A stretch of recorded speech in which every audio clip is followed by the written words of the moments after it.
okay? Ready? All right, let's see how this works for the first time.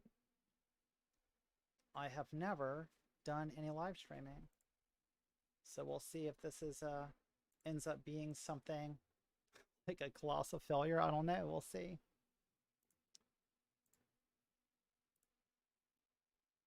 Let's test out the chat.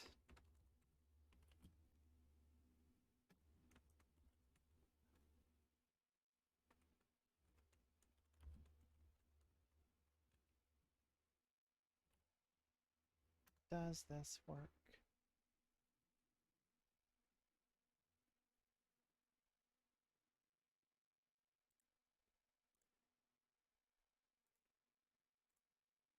Looks like it's working.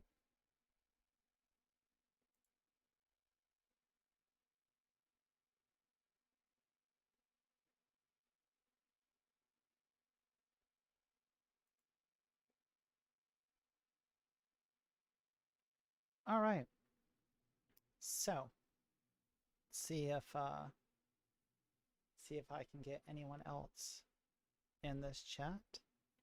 Anyone can type anything they want to. Well, not anything. I will censor certain things. Don't just come in here and say awful things to me. But we'll see. If you want to argue, I mean, we can always argue about whatever. I'm thinking that I want to cover some Ben Shapiro. As you can see, his horrendous face in the background. He has once again said some anti-trans things, as he tends to do. And we've got, I'm going to talk about the quartering. I also want to talk about this idea of, I've been thinking a lot lately about what people say is the tolerant left, or as conservatives say, the intolerant left. You know, they'll say, oh, it's so much for the tolerant left anytime something happens that they don't like, which kind of ties into the quarterings video, where he's going to be talking a little about cancel culture, which, I mean, honestly ought to be thought of more as like accountability culture than anything else. But I mean, hey, they can call it whatever they want to. I'm not worried about it. At least in the sense that I would just like them to stop calling it like, you know, oh, it's all this like wokeism and everything else. I mean, obviously they would probably think like I would identify as somebody that is woke or something like that. I don't think so. I'm just a trans woman trying to exist. If they want to call me woke or whatever else, well, that's fine by me. To introduce myself, if this is the first time that you've ever watched me, I am Zoe Vexed, and I'm a trans woman, an atheist, a feminist, an egalitarian. I do believe that we should have equality for everyone, and I just don't see that. Like, I don't know if like we're ever going to achieve this, and I felt like this is something that's worth fighting for in my lifetime, as I've seen so many people like I was heavily involved in the kind of like YouTube skeptic community when I was following people like the what they called themselves, the four horsemen, that, you know, Hitchens, Harris, Dennett, and Dawkins. And unfortunately, it seems like one by one, every single one of them over time has, well, of course, Hitchens unfortunately passed away, but Dawkins has proven himself to be kind of transphobic. Harris has definitely, I mean, who knew all it would take to move Sam Harris from his focus on like morality and that sort of thing, where people were saying to him, you know, pretty early on, they're like, Sam, you know, some of the stuff that you've said about Islam and, you know, Muslims inside of your book, like The End of Faith, some of that stuff is kind of extreme. Like maybe you should, you know, consider backing off of that rhetoric a little bit. And he would try to assure people, like, no, everything's fine, and I'm not a bigot or anything else. Yet, what do we see later on? Uh, you know, he ends up adopting so many right-wing conservative positions from the center. Like, he didn't vote for Trump, but he has no problem saying that, calling like, you know, the idea of people being like, oh, you know, progressive or whatever else. You know, oh, hello, Lily. How are you doing, Miss Bricky? I they might be a very close personal friend of mine. Always good to see you. But yeah, so Sam was basically going on and on about Islam and his concerns about jihadism or Islamists and this sort of thing. And it ended up being this thing of like, uh, oh, thank you. It is definitely my pleasure. Hopefully, I can entertain some of y'all either right now, currently, or when you watch the VOD later. But Sam put all this effort into fighting what he thought of as like Islamism, that sort of thing, and he committed a fallacy where he was basically comparing like all moderate Muslims to jihadists. And from where I'm sitting, I'm like, well, wait a minute, we don't do that to Christians. We don't say like every single moderate Christian is the exact same thing as like a Steven Anderson. So why do you feel so comfortable just throwing this label out at Muslims? But then people that are conservative, they'll say like, oh, it's so ironic that members of the LGBT community would stand in solidarity with Muslims. And it's like, well, yeah, they're a religious minority in this country. And if you haven't noticed, in the United States, Islam is not exactly like a big deal for us, unlike, I don't know, Christian nationalism, which has absolutely infected so many aspects and areas of our law, of our everyday lives. You have LGBT people that are like persecuted by their own family, that, you know, their own friends will say, oh, I don't know if I can associate with you anymore. They're told from a young age that they're going to like go to hell and be tortured forever just for being who they are. And this comes from Christians, not Islam, not in this country. You know, you could talk like Sam wasted so much of his time and energy, he still does, on fighting on what he sees as like jihadism. And I'm just like, Sam, can like we be real for a second? You're a white guy like that's pretty well off living in America. Like, I don't think you necessarily have to worry about jihadism as much as you would have to worry about, like, you know, I don't know, certain incel that I'm not going to name that ran people over in California, or Dylan Roof walking into a church and just, you know, randomly murdering people. So it's very disappointing to me that over time, it just seemed like Sam has moved politically further and further to the right. So that's what horseman number 2 that we have down. And I'll just say, like, for instance, for Hitchens, I was a huge fan of his work. I liked a lot of the stuff that he did while he was live. Some of his views on feminism were a little sketchy.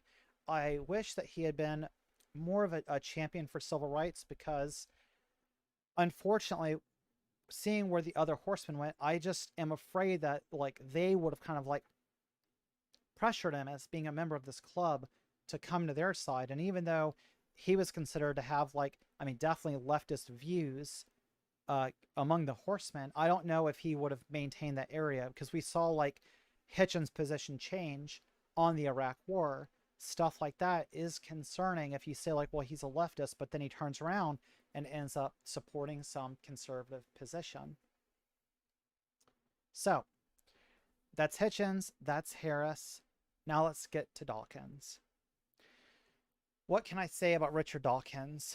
Well, first of all, I would have to say, like, is he transphobic? I don't think you can surmise the totality of anyone's character by just like a couple of actions. I don't know, maybe the most extreme actions you could say, like, you know, you cannot come back from this, you will always be whatever this, you know, thing is. But I would like to think that, like, you can make transphobic statements. You might be able to hey, what's up? How you doing, Jup?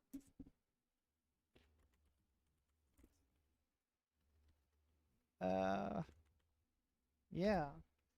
I would say, like, exactly. So Dawkins is using his intuition instead of science when he talks about trans people.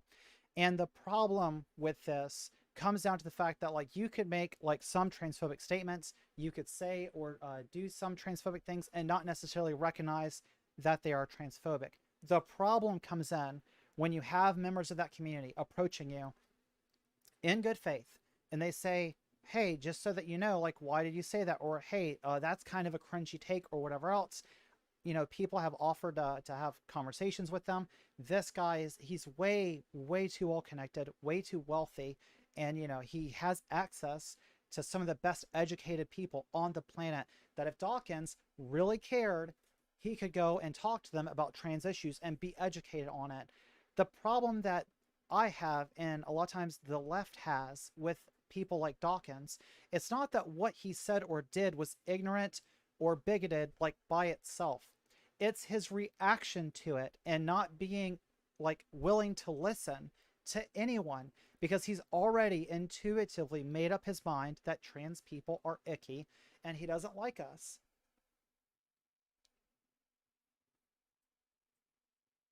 Started, I'll watch it. Oh, okay. Well, thanks for stopping by for at least a little bit. But yeah, I'm about to get to Shapiro in just a minute. I'm talking about the four horsemen of atheism, at least the self-proclaimed four horsemen.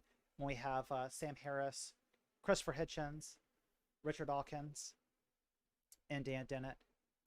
Just because I get tired a lot of times of, especially in atheist circles, they constantly talk about like logic, and unfortunately, that's why when you saw a schism within the atheist community, especially like over SJWs and that sort of thing, a whole lot of the more conservative atheists aligned themselves with the right wing by saying that, well, it just seems intuitively that all these positions that they're proposing, like Ben's that we're about to talk about here, intuitively make sense. And then because they intuitively make sense to them, they think that, well, I am logical and I am consistent, I'm smart, therefore Ben Shapiro must be logical and must be smart because Ben Shapiro is saying the things that I already agree with. And I think Dawkins has fallen prey to this. And I'll just use this quick example for Dawkins, then I'll move on and just mention Dennett real quick, and then we'll start with Shapiro. So my huge problem that I had, oh, I know, right? Yeah, I wish someone would come on here and debate me about any of this stuff. Or, you know, I don't know, they could I'd hop in their Discord or whatever, we could talk about it that way. But I'll say, like, for instance, Dawkins, to demonstrate what I'm talking about. So when Dawkins was talking, he was doing the tours and talking evolution, this sort of thing. There was like videos that would pop up of him, you know, owning this Christian or that creationist or whatever else. And later on, he was asked a question about astronomy, not astrology, astronomy, the science. And his response to that question was that he couldn't comment because he's not an astronomer. He's not qualified. He doesn't have the education for it.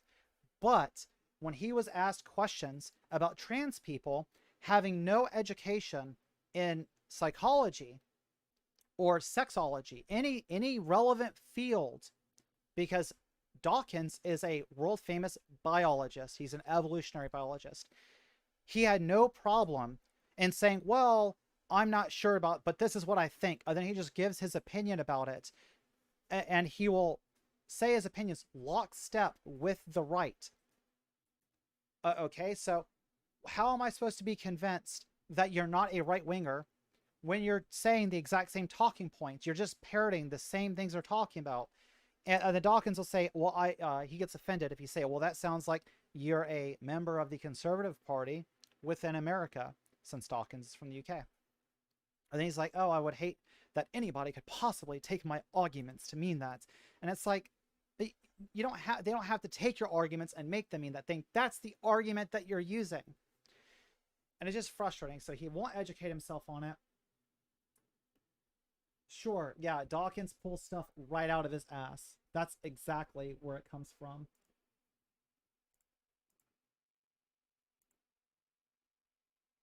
So Dawkins demonstrated right then that when it came to one science, astronomy, he did not feel qualified. And he said that, oh, I can't do that because I'm not qualified. And he respected academia. But as soon as it comes to psychology, he has no respect for the intelligentsia of that academia. He only cares about what he thinks or he feels about it. Then he has said over and over and over, because he's, you know, a biologist, that he feels that his own authority on biology should give him some kind of de facto way to talk about this. And it ends up just being like, you can't just make claims. I understand that you can be the most educated person in the world. You can have all sorts of degrees. everyone can be wrong, especially if you have some kind of irrational bigotry about a subject. And when I say bigotry, I don't necessarily mean like, oh, you have some like phobia where you're just like scared of these people or you're scared of trans people. I mean, like, you can just have an irrational dislike of a group of people. That is how we define bigotry. So, I'm going to take a drink real quick. All right. So, Dan Dennett, known philosopher, brilliant man. I really liked listening to a lot of the stuff that he had to say before. The only thing that he has said about trans people that I've found recently is he was kind of like retweeting Dawkins and saying like, I don't see what people's problem is with Richard Dawkins and some of the stuff that he has said.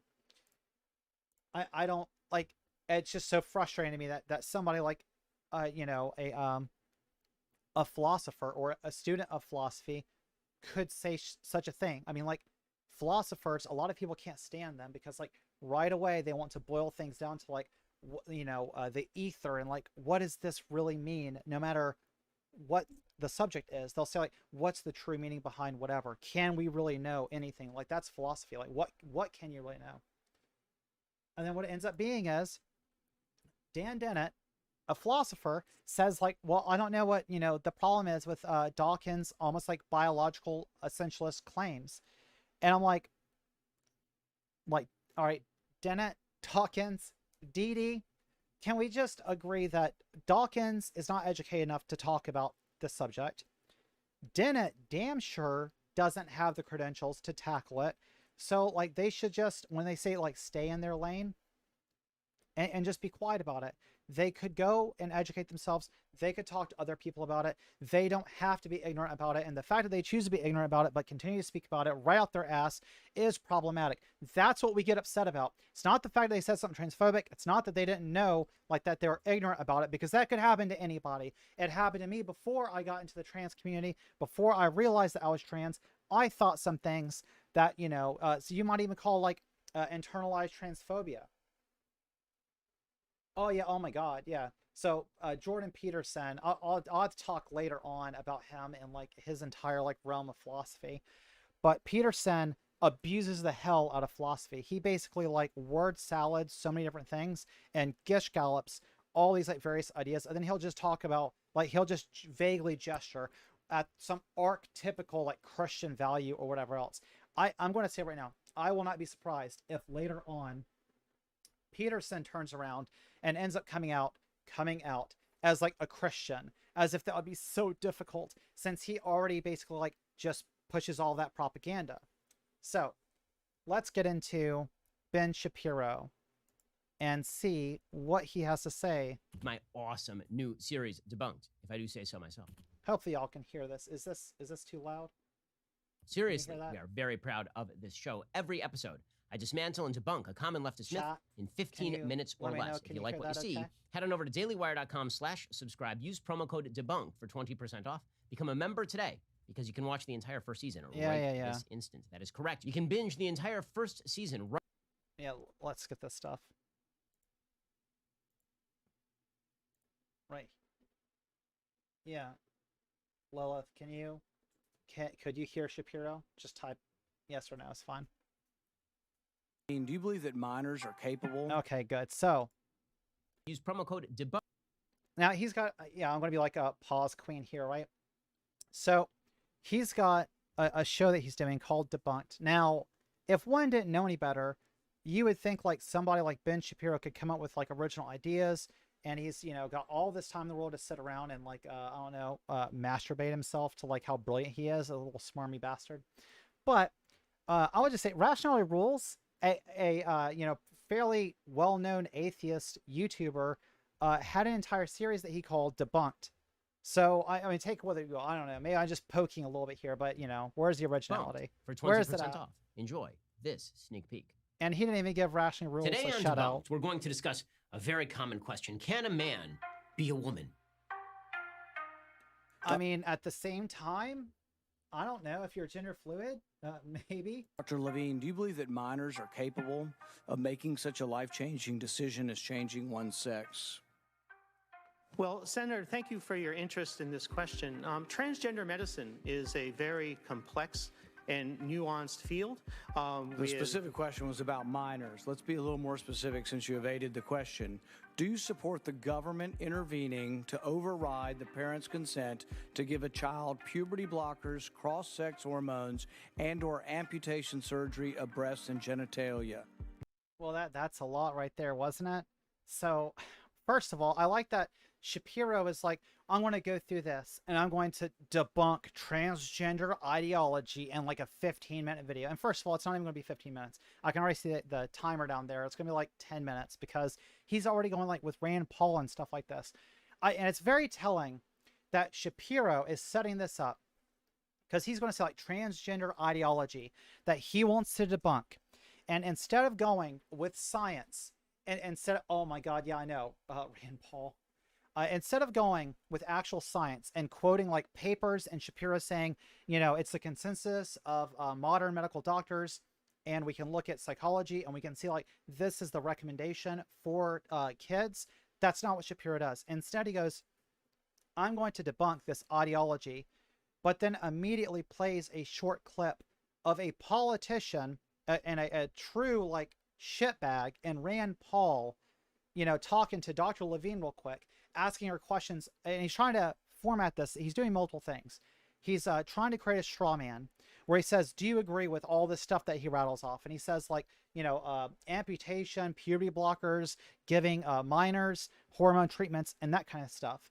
And a lot of people feel that Dr. Levine kind of flubbed her answer here because she acted like this was a much more difficult question to answer. And on one hand, I agree that maybe she could have given a better response. Like, she probably definitely could have. But she started off trying to say, like, you know, the complexities of transgender medical care and all this sort of thing. She's trying to lead into this. And the whole reason why she's doing that is because the question that Paul is setting up, and a lot of, like, YouTubers have been commenting on this. I don't know if they've, like, never watched a lot of Senate hearings or interviews like this. They don't give you a platform to extrapolate your answers. When a senator asks you a question, and then that question is answered, they move on to the next question. They can tell you to be quiet and not give you any more response. This is like very common when you're trying to create a leading narrative. And that's exactly what Paul is doing here. Because he lays out all this stuff that says, like, do you believe that the government should interfere and tell your kids, like, that they get, you know, puberty blockers, that they're going to get hormones, and that they're going to get amputations, as he calls it, against the wishes of the parents. This is really important. So they're trying to bake in, I said a straw man, and it's also bad faith, because they're trying to bake in the idea that the children that are seeking this care would get this care against the parents' consent. And first of all, yeah, that might actually be the case. Sure. But if she says yes to that in just a yes or no format, then he gets to just move on to the next question. Then he has his little clip that he can, or whoever else wants to clip it out and say, look at the madness of transgender ideology. When the fact of the matter is that we do medical intervention for children against the parents' wishes all the time. But even barring that, like, let's say like you have a Jehovah's Witnesses is a prime example, because they religiously don't believe in like blood transfusions. And I don't know if that's still a tenet of their religion. It was for a very long time.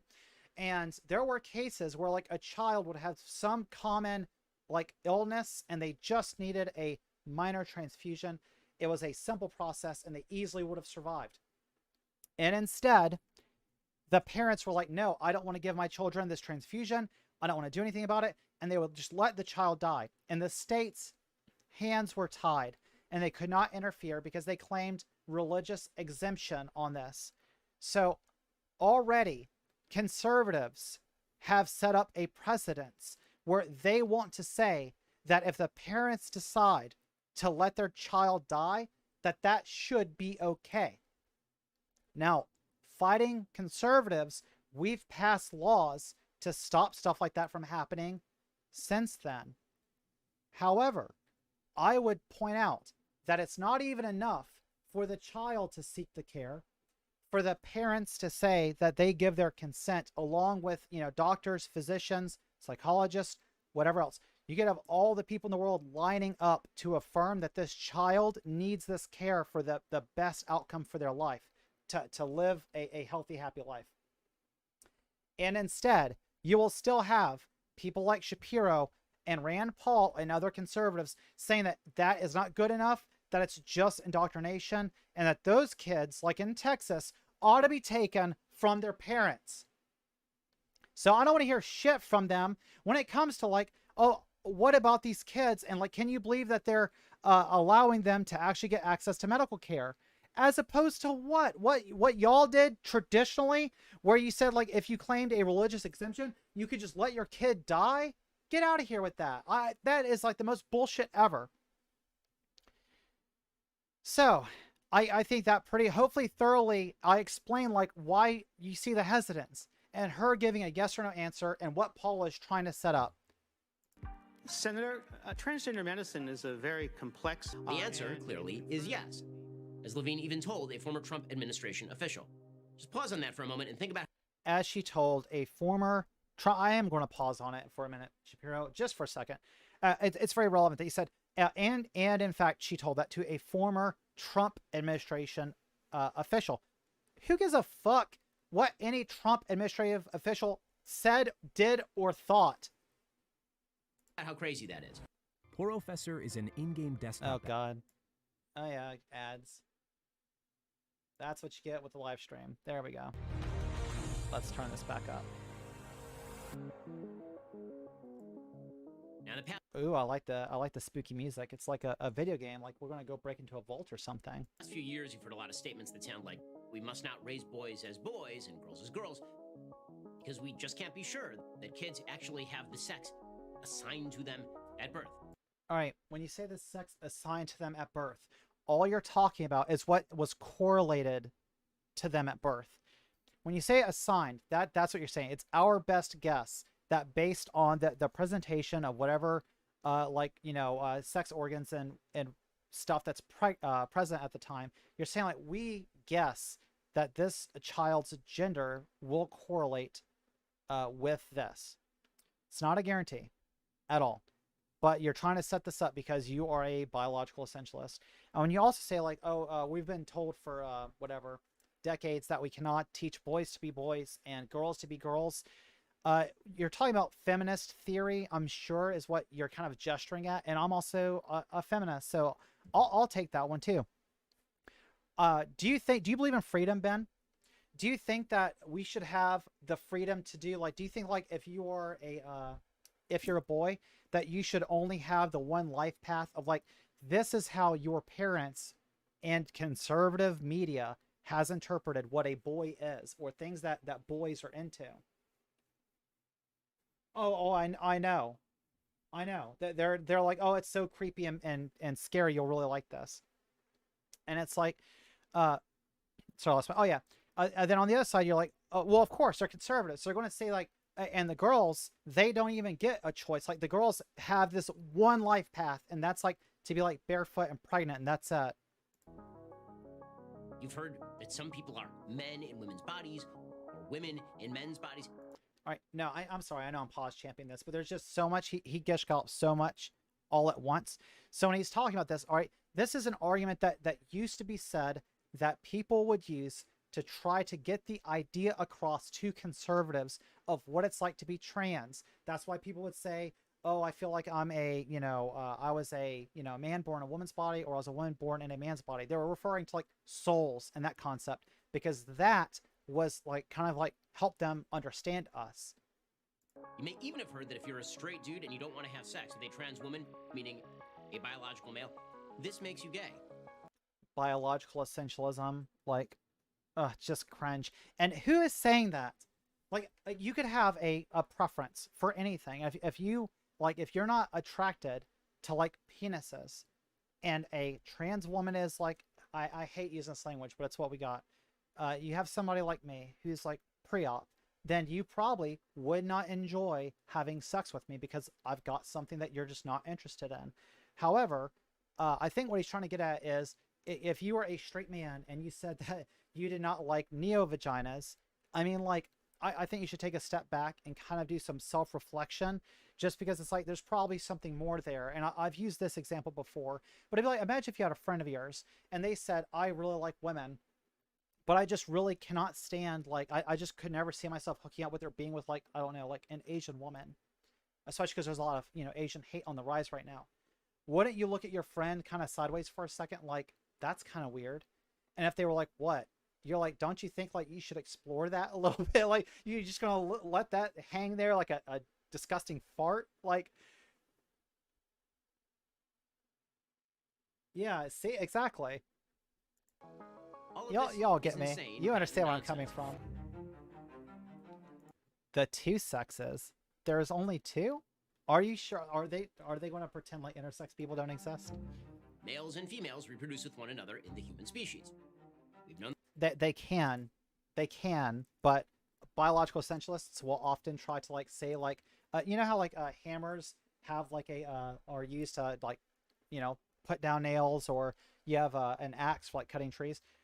Biological essentialists think that there is some type of function that a human being has, and that's kind of gross. Now, our function is not, your sex organs are not your only function, Ben. Done this for quite a while.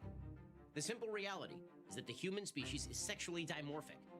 Yeah, Sex exactly. is binary. We come in two brands, male and female. Typically, those who have the XY chromosomes are male. Those who have XX chromosomes are female. The first one, Males that was and me. Females differ. They differ in size and shape, and musculature, brain function. As neuroscientist Steve... Now, hold on. No one says that men and women don't have any kind of, like, sexual dimorphism. And I like the fact that he's just going to pretend like non-binary people don't even exist. Like Lilith over there. It's just, it's very telling, because, like, his entire house of cards that he's building relies on every single one of these premises to be true. So remember, if any of this is false, if there's problems with any of it, all of this is just going to come tumbling right back down. And absolutely, like, there's intersex people flatly. And I like that he pulls up Steven Pinker here, who's a neuroscientist, because he's like, oh, yeah, exactly. Typically, not exclusively. So he has a neuroscientist. And this is what I was talking about earlier. They always pull up somebody who's an expert in some, like, unrelated field to whatever they're talking about. Ben is trying to make simultaneous biological claims. Then he's making claims about psychology. But he's a neuroscientist, is not a psychologist. A neuroscientist is somebody who just, like, is looking at, like, brain patterns and how they, like, work, and where, like, certain areas of your brain produce, like, certain other functions. They are not a psychologist. Steven Pinker says differences between the sexes are part of the human condition. Yeah, they are. And that's why, like, I would, like, take testosterone blockers, and then I would take estrogen, so that I could change my body to be more in line with my mind. It's because I understand that the body that I had originally did not match who I actually am. There are certainly people who have anomalous genetic conditions, like Klinefelter syndrome, in which a person has two X chromosomes and a Y chromosome, and in whom breast development looks female while male genitalia are present. Overall, disorders of sexual development affect 1 in every 5,000 births. Oh, hey, look at that. We have someone in chat that looks like they disagree with some of this. Well, hello there. How are you? So, do you want to defend that dog shit that you just came in here and dropped into my chat before I, like, yeet you off into space? I want you to explain this entirely. So you said there's no such thing as an intersex. All right, even the conservatives disagree with you, dummy. Like, Ben Shapiro just was talking about Klinefelter syndrome. All right, and he can't explain it. Shapiro is trying to conflate it with, like, what used to be called, it's very offensive back then, but they would call it hermaphrodites when it's intersex. Now you're saying biological truth is not a state of mind. Okay, excuse me. Do you understand the difference in psychology and biology? Like, those are different sciences, right? Do you think, like your enjoyment of some type of art or something, like what you find beautiful, you think like that just exists biologically? Like, what's the gene that makes you enjoy the color like blue? You can't answer that. Some of you are confused between gender norms, that and gender. All right. No, when we talk about gender norms, and see, this is where your side fails entirely. All that you have is biological essentialism. And you're going to say like psychology and everything, you're going to try to like lump all of that together. When in fact, biology only explains a tiny portion of what makes up how you understand your gender. All right. So one side of it is biology. That's the tiniest part. The next part of it, it's a little triangle. The biggest slope on this triangle is social constructionism. And the other side of this triangle, that's a little small, but it's still there, it's called performativity. And Judith Butler wrote about this. Oh, you feel like I threatened you to yeet you into space? Okay. All right, buddy. Since you feel so threatened, I'll help you. How's this? Whoops. And you can go sit in timeout for a little bit. How's that? If you decide that you can come back and you can take like, if you're going to come in here and insult us and insinuate that there's something wrong with us, all right, sit out for a few minutes. If that timer wears out and you feel like you can have a conversation without being a jerk and being all like turning yourself into a victim, don't come in here talking about we're confused about gender and we don't understand our own identities, and then turn around and say like, oh, you're a victim because I said I was going to yeet you out into space. All right. What do you think I'm going to like physically grab you and like Superman your ass into space? Get out of here. All right. I'll remove you entirely. I'll just ban you from my channel if that's what you desire. Otherwise, you can come back in a few minutes and we can have a civil conversation about it, okay? But don't sit here and insinuate that there's something mentally wrong with me and my community and then act like a victim whenever I address you. All right? You can sit there and listen to Shapiro. You like him, right? Of abnormal development does not mean that sex is a spectrum. To suggest otherwise, it would be the same thing as saying that because one child every few thousand is born with 3 toes. Okay, well, hold on. Gender is a spectrum. Like, I like how he just says, like, okay, since we're talking about logic, all right, there is a fallacy called proof by the stone. And that's where you don't address what somebody says. You just say, well, that's not true. And then you just move on. All right. So for somebody that talks about like facts and reason and facts don't care about your feelings, this guy sure is like, Ben just likes to just say, well, that's not true. And then just like try to like, sweep it under the rug real quick and run on by. Oh, look, there's like a little 3-toed foot. This means that the number of toes in the human being is a spectrum. Okay, well, if there are people that are born and with excessive digits or less digits, and then you had them all in a room and nobody did any kind of like, surgical corrections at birth, then you would say, look, there is a spectrum of feet there with a variety of different toes, right? Or would you just say, well, they're all just feet and just try to water it down? Because that's the claim that he's making. He's like, well, there's no toe spectrum. It's like, well, there's not now because we're correcting it, right? Right. Or that a person with 3 toes might actually be a sloth human, a 3-toed sloth human. Oh, for crying out loud, a sloth human. Okay, so once again, we're just talking about this when I was talking about this chatter over here, all right? You're not going to come in here and like degrade me in my community. So now he said like, oh, they're a sloth human. So he's purposely conflating. So you're thinking already of like this idea of like trans species. He's poisoning the well. All reproduction is rooted in the presence of sexual dimorphism.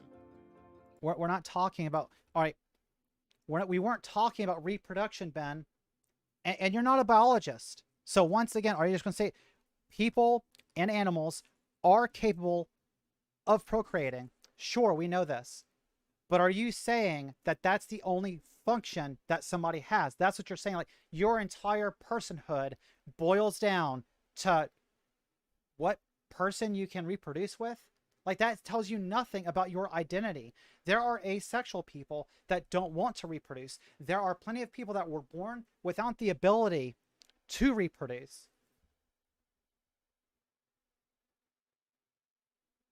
Yeah, sure. Yeah, AOC's feet. Yeah, of course. Look, I'm unironically, I would not be surprised if Ben had like some kind of like, you know, I don't know, foot kink or whatever. I don't know why I'm projecting that onto him.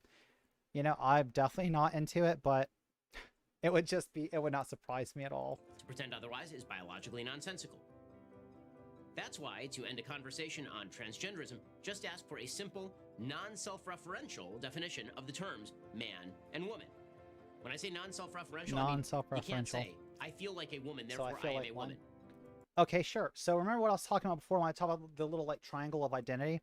So I would not define as somebody when you say like, well, if he says it's not somebody that just identifies as a man or a woman, all right? And of course, he's just ignoring non-binary people once again, because like that would mean like there is a spectrum and he doesn't want that to exist. To be a human rabbit hybrid, rigid, proceed to oh, that's Asmodeus. Are you a furry? Oh, I've not seen Surus's toe pics. Oh woo. But you know, so Ben wants to define man and woman without being like self-referential. Like, you can't just say, well, I feel this way. Okay, well, everybody's definition of what it means to be non-binary, what it means to be a man, what it means to be a woman is all different. That's a unique experience to each one of us. And because gender itself tends to be more of it's socially constructed, there are for sure some tiny portion of biological impulses that we have. And to point at proof of this, I would say like you can look at crime statistics when you see like who commits like you know, any type of violent crime, and it's something like 98% men. All right, that's like overwhelming majority, and it's like it just seems like odd that you would have such a strong statistic in this area. There are things like this that we can point to where we say like it seems to be true across all these different people that they tend to have these your timeout wore out. You can suck on your own feelings. I actually care that so many of you wake up too late and the suicide for these all you started. So see, now you're triggered. Why are you triggered? All right. Remember like when you were bad and you got put in a corner as a kid and they said like, go think about what you did. That's all I did to you. And you're so mad. Look at you. All caps keyboard warrior. I actually care so many of it. No, you don't. No, you don't. If you did, no, hold on. If you cared about us, you wouldn't have come into my chat saying what you did when you came in. All right? Because this is like so easy. Suck your own feelings. Well, you're not going to hurt my feelings. You're like literally a nobody. You're like some rando in chat just like spewing hatred at me.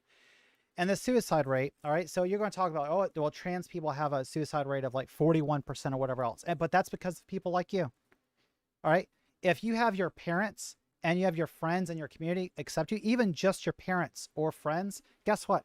That suicide rate, that number falls all the way down to just about within normal ranges. But of course, you wouldn't know that because you're just parroting what Shapiro has said with his 41% statistic. And it's so bad that the author of that paper actually had to correct Shapiro because he's said that so many times. The very next line in that same study that stat comes from will show you that it falls. Oh yeah, Surus is a champion. All right, we stand Surus here. Let's see what else this guy says. Also get so many people on kids. Okay, so once again, talking about children, this no more peace in this twisted, yeah, blah, blah, blah. Guess what? Goodbye.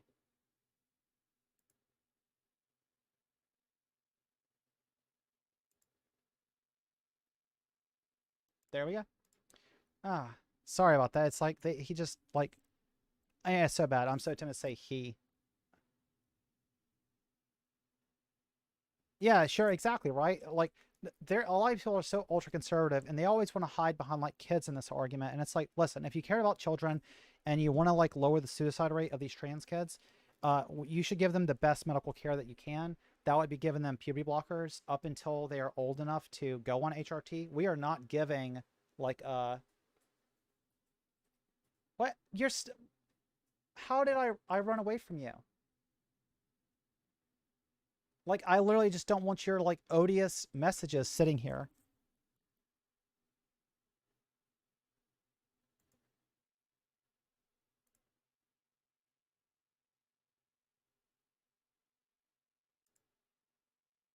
Like, do you want me to address the kids or not? Because you were talking about that, right? You're talking about the kids. If you care about trans kids, right, then you will let them take puberty blockers just in case they end up being transgender. Because as they get older, if they realize like, oh, actually I'm not trans, then they can just go off the puberty blockers and they resume their regular puberty. If they get old enough to take HRT, then they say, hey, I'm still on puberty blockers. I'm old enough now. I've thought about it. I've talked to psychologists, talked to, doctors and stuff. I want this treatment. Then we go ahead and we give them that treatment. And oftentimes that's also with their parents' consent. But y'all want to sit here and say that you don't care if the parent consents. You don't care if the child needs the care. You're not going to give them the health care. For advocates of biology, the answer for what is woman or what is man is simple. You can look at chromosomes, SRY genes, reproductive systems, verifiable answers to the question. For advocates of the position that some biological men are women. No, because once again, that's all just biological essentialism. And that's once again just saying that you feel, that Ben feels, that this is the purpose of the, the utilization of like what a person does, right? We're not just a tool, Ben. You're not just defined by like your function of procreation, all right? A human has like a multitude of different functions. It's not just this one thing. And I like how he's like, this answers all of it. And it answers it perfectly. No, all you did was appeal to biology, right? Our side is the one that's talking about you have some biology with social constructionism, and you also have performativity, which is what you're talking about when you say like, oh, like, a man lifts weights and a girl that dresses in frilly things. That's just her expressing femininity or him expressing the way that he experiences masculinity. That's the performativity that you cannot account for. Or vice versa. There is no standard that can be applied. A man can become a woman or a woman a man at any time without any stable definition of man or woman whatsoever. I mean, there's a variety of things that would make you a man or a woman because your definition, I guarantee you, no one has a definition that works for everyone else, all right? The things that Ben says that this will define a man, like this is what a man is, it might not overlap with everything that I think a man ought to be. So, because those are, he keeps talking about like a binary, right? These traits that they have are distributed bimodally. And even if you can have a bimodal distribution of traits across a binary spectrum. So then you end up with what we would say as a gender expression of being all these different genders that people can experience by puberty blockers until they wear off and the docs can't even give it. Okay, so well, here's just an extra thing on puberty blockers. Like, I'm sure like at this point you're probably already aware of this. We used to give children puberty blockers like all the way back in the 90s before it was used for trans kids. So a lot of times conservatives will say there's no long-term studies done on the effects of puberty blockers of kids. That's not true. They're only saying that because they're saying that there's no long-term effects for trans children. But we do know the long-term effects on children because they were given to kids that were entering puberty too early or had some other like, hormone issue that'll like push them into an early puberty, and they would use blockers to stop that from happening. Then when the kids got about the right age, they take them off the blockers again. Yep, exactly. Manliness and womanliness is a spectrum from the beginning, exactly as Modius. I agree 100%. And it's like, what he's trying to do is, Ben is trying to say like there are specific traits that you have, and it's like, well, sure, but those traits are bimodally distributed. So you can end up having like, a very effeminate cis male, or you can have a very masculine cis woman, or you can have a non-binary person that is masculine, feminine, or neither, right? So according to our pseudo-medical activists, gender identity. Yeah. By the way, completely separate Lilith, from sex. if trans go by, start relies on a spamming simple more fallacy. like That bigotry gender in the is chat, entirely just go ahead and socially ban him. constructed and thus Otherwise, he can separate stay. from biology. Gender in this iteration. Oh, wait, hold on. Sorry, I saw a fallacy. Let's go back for a second. Gender is entirely socially constructed and thus separate from. No, that's not what anybody's saying. Like that's the straw man. Like I swear to God, Shapiro should like go to Burning Man or whatever, and he should just like just sit there and just generate all these straw men for them to just burn down. Gender is entirely socially constructed and thus separate from biology. Nobody said that. And by the way, what is that fallacy, Ben? Like you can't just, well, you could if you're an idiot, just say, well, that's fallacious, then not explain what the fallacy is. When you call someone out for being fallacious, when you say that's fallacious reasoning or whatever else, all right, is it a formal fallacy? Is it an informal fallacy? Which one is it specifically, right? Otherwise, all that Benny Boy here is doing is a proof by assertion fallacy. There you go. Gender in this iteration would be all the various feminine qualities. Oh, there he's Asmodeus, and this is where you all get confused. Gender norms versus actual gender. Can you explain to me, hold on, Trains, can you explain to me how you define gender? And I swear to God, don't say biology. What does gender mean to you? Yeah, that's what I was just talking about. How are you going to yell at me? You don't have to be a male or a female to exhibit traits that belong to you. When I just said you could be a feminine male or a masculine female. And Asmodeus was touching on it earlier. It's like you just want to yell at us stuff that we already know. Like, why are you so hostile?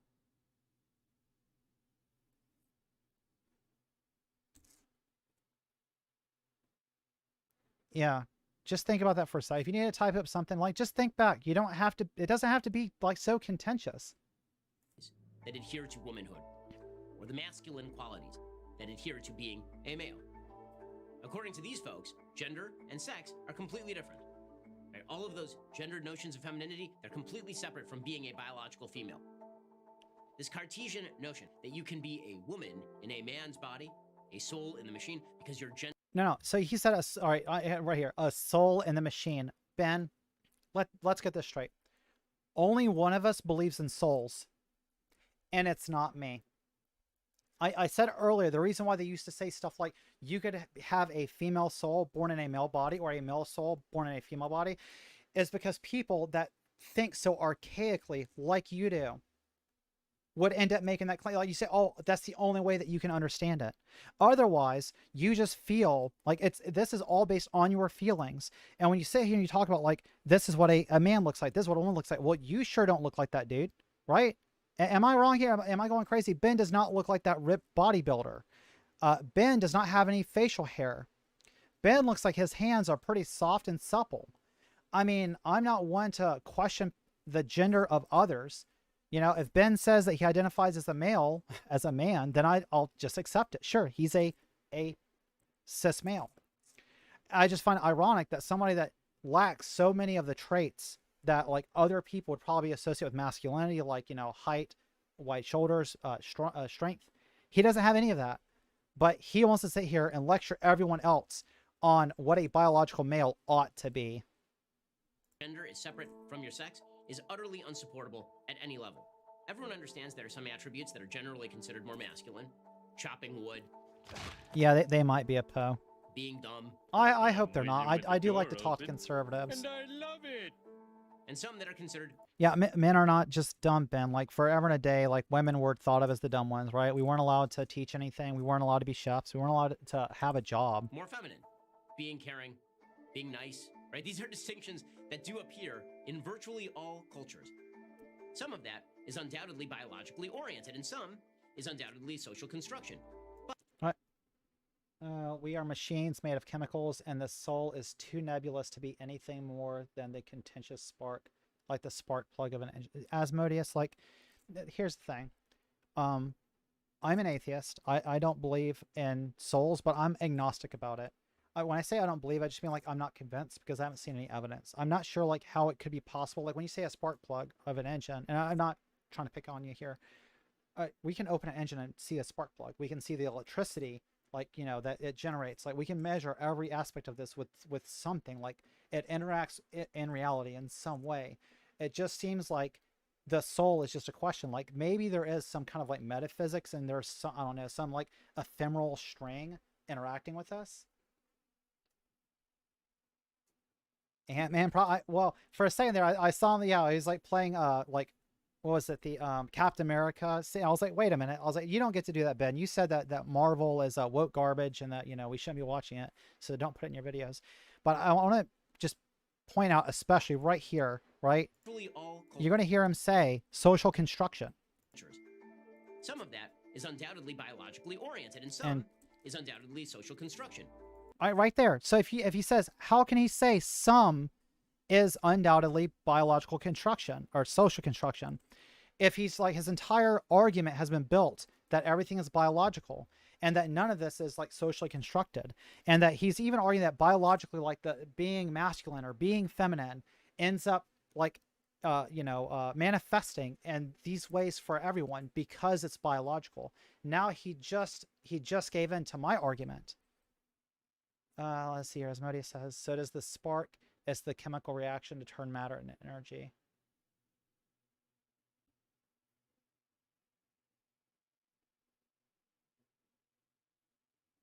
What do you mean, so does the spark? We can measure that. It's the chemical reaction, sure, to turn matter into energy. I agree with that.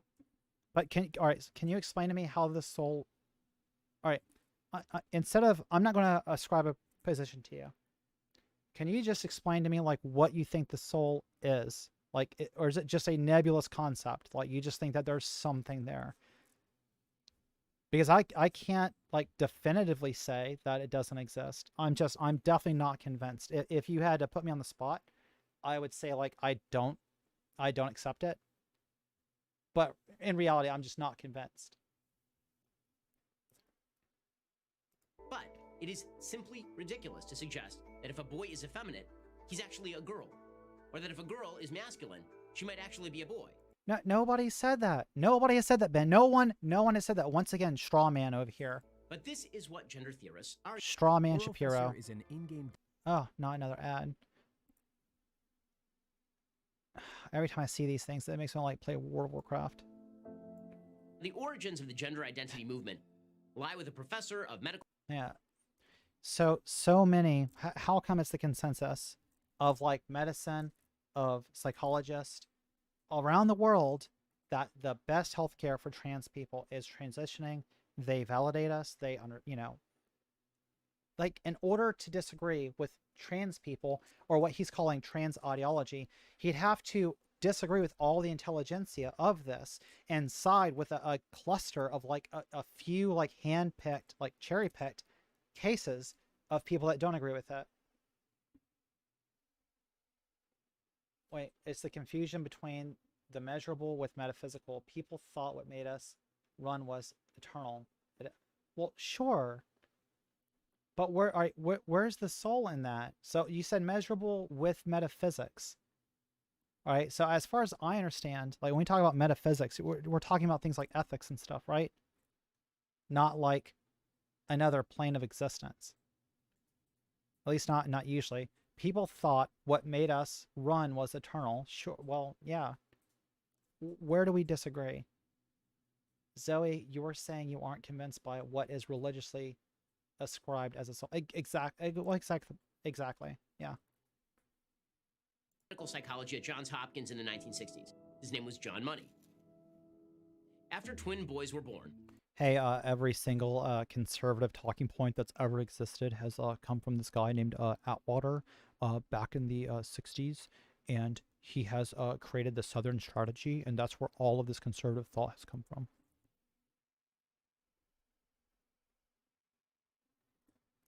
People saw chemical reactions, they thought it was magic. Okay. So are you saying that... Are you calling just the chemical reactions that like perpetuate our lives, or is that what you're calling a soul? It's chemical reactions? Because if so, then I agree with you. Like, if that's just the label you're using. And after a botched circumcision destroyed one boy's penis, that boy was raised as a girl. Okay, what he doesn't say here is it wasn't just a botched circumcision. Which, first of all, hold on. This is such a good point. Why do you think they were doing a like non-required surgery on this baby boy? Why were they cutting on his genitals? Because I thought conservatives, like he was saying earlier, right, at Rand Paul at the very beginning, isn't it supposed to be like an abhorrent thing, like a dangerous thing, to do surgeries on children that aren't necessarily required? I say amputations. What are circumcisions if not like amputations of portions of the penis, right? Do you think that Rand Paul and all these conservatives, would they disagree with that? So what ended up happening was they did a botched circumcision, and then instead of having this boy live with like mutilated genitals, like literally, what they did instead was they thought like if they just did like a very primitive like neo vagina, like a vaginoplasty, that the child would live like at least a semi regular life, right? But as we find out, like from this tragic case, like you can't just do that to people. Like it's going to cause them like dysphoria and everything else. And this actually case, and it makes me pretty frustrated that Shapiro would say like it's tragic, when the fact of the matter is, if we had researched like neo penises, this would not have been an issue. This would not have happened. By the time that boy was a teenager, the boy felt extraordinary discomfort because he was biologically male, and his parents told him the truth. Both twins ended up killing themselves in their mid-30s. Sorry. It's tragic. Yeah, I've read this story. I was a little antsy when he first brought it up. I was like, don't cry. Don't cry. Okay. So that's what they thought, and Lilith has it clear. See, Lilith, you're just like, you're always so good with data. I think Asmodeus is saying was actually the soul is just the neurons that make us us.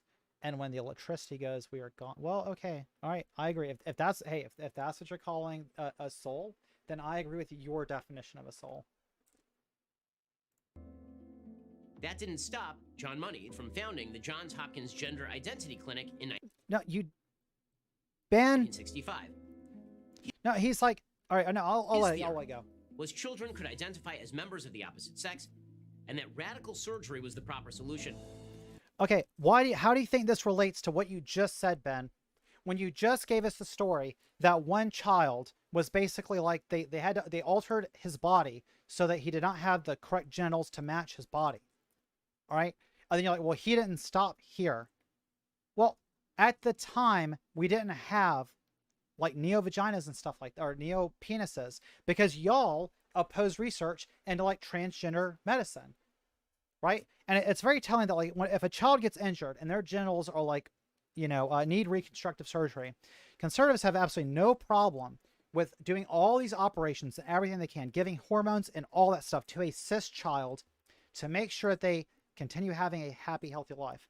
But when it comes to us, trans people, all of a sudden, all that empathy just flies out the window. And it's like, oh, you have the wrong genitals or something happened to your body. Well, who cares? Like before I started transitioning, if I got into a car accident and my body had been injured, they would have said like, oh, well, health insurance very clearly should cover this. You should have your, repaired as well as possible and everything else. Sorry, half asleep, but saw you live. Well, I definitely appreciate it. And I hope that you're enjoying this. I know I'm kind of like, doing a pause queen here, but I'm having a lot of fun with this. I figured I would try to do some live streams instead of just doing the structured videos like I was doing before. And I want to see how it came out. And hopefully, as you can see, I don't just stutter all the time and say like, and I can actually speak. I was just very nervous when I was on Cirrus's stream. That inside, these kids were members of the opposite sex in reality, and that surgery would merely make their bodies align with their identity. That's what we're doing. Just align our bodies the gender identity with the way that we feel. Open at birth for a normal child, no less than for one born with unfinished sex organs. All right, let's read this. The gender identity gate is open at birth for a normal child no less than one born with unfinished sex organs and would stay that way for at least a year. What do you think Shapiro's going to say about this? Do you think he's going to like what issue do you think he's going to have? Too bad, whatever hell his name was isn't still here to let me know what he thinks of from the conservative side. And would stay that way for at least a year. So in other words, you could have a full biological boy with finished sex organs, and his gender identity was still open. Brains and bodies were considered in direct opposition, completely separate from one another. What? Radical feminists. That's not. No, hold on. That's not what he was talking about, Ben. For God's sake. Okay. So what he's talking about when he says like the window is open for like a year for your like for you to start understanding, or to, I guess, for your body to first begin understanding like any type of gender to yourself. Can we not, like, did he forget? Why is this so outrageous when we know for a fact that children, for instance, they don't have object permanence? So like every time, like, you know, you peekaboo and you cover your hand, they think, like, a child is young enough, they will think that you actually disappear out of reality. Then all of a sudden you just pop back in, like you just leave, like you just vanish, and then you're back. Then for some time after that, children have a hard time not understanding like that everyone else, like that they are not everyone else, like that other people are separate from them. So they think that other people that they interact with psychologically are actually extensions of their own psyche. And that's why children will say stuff like if they stub their toe or whatever, or like a yeah, like they stub their toe on a coffee table, they'll say like ow, and they'll say like that coffee table bit me, and then everybody has a laugh. But what we're not taking into consideration is that when a child says like, ow, that coffee table bit me, it's because the child thinks that the table actually has agency, like it is an agent. Then later on, there's the age of reason. Then like your sexuality begins to develop. Then like for some people, for the rest of their lives, they will be struggling with that, with their sexuality and their sexual identity. We understand that, you know, you have the age of reason. Then later on, you become an adult. Like that, there are different fundamental developmental periods for children. Why would it be outrageous with all that other development going on? Why would you turn around and say that you feel like a child's like gender identity could not be developing within that first year? Because they don't even have object permanence, Ben. They don't understand like anything from anything. Then he's sitting here as a, like, you know, like 40-year-old man, or however old he is. I think he's in his like late 30s or mid 40s. And he's like, oh, look at these, like, it's outrageous that these children might be able to consider their gender identity for like the first year. I want to get a drink.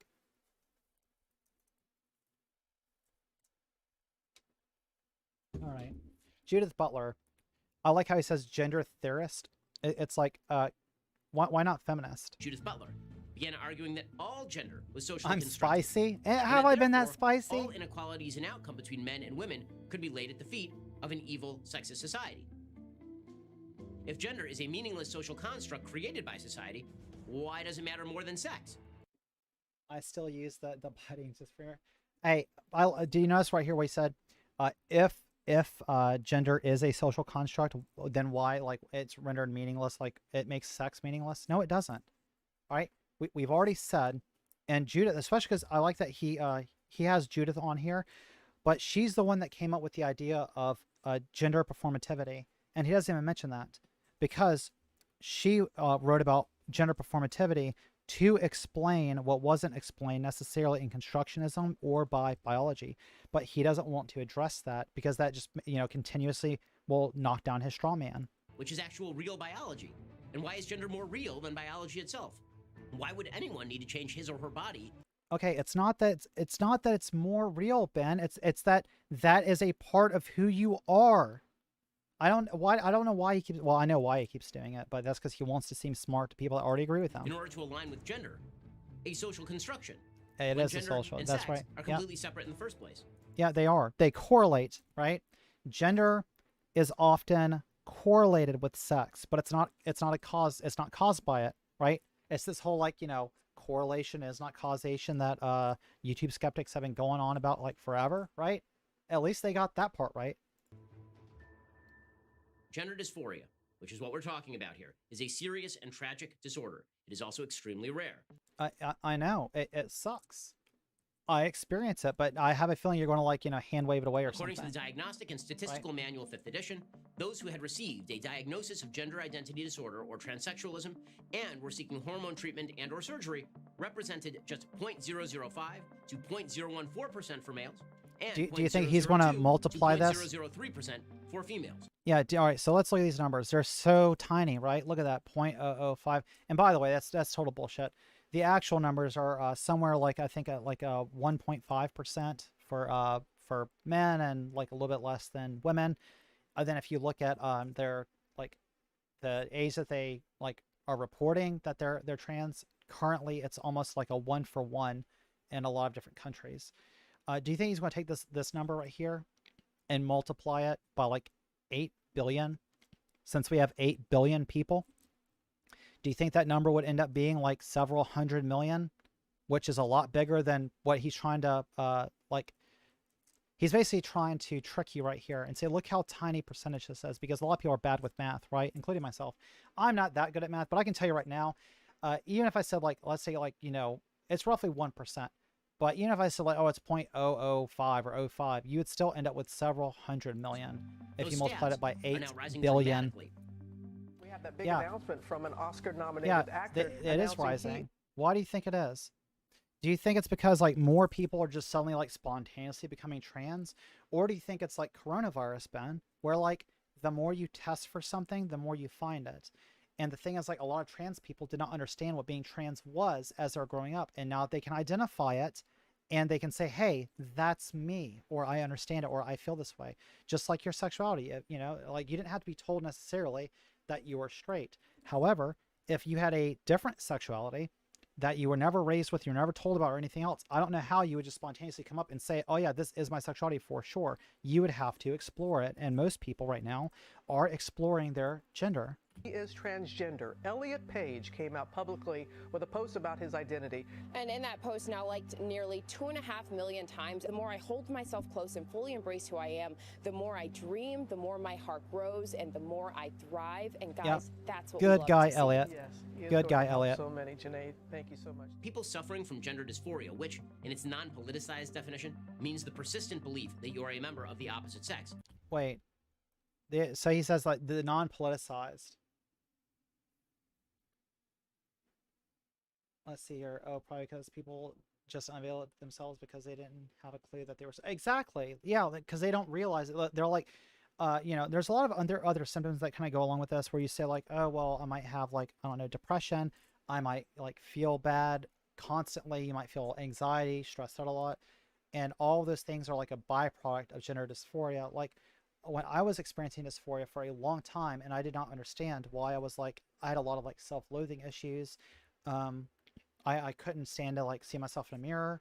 If you asked me for pictures of myself growing up, I literally had like my baby pictures and that was about it. Like I have virtually no pictures from the time that I was a teenager because I was so averse to seeing myself.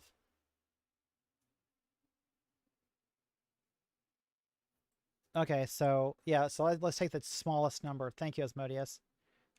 His 0.005 comes to 40 million people.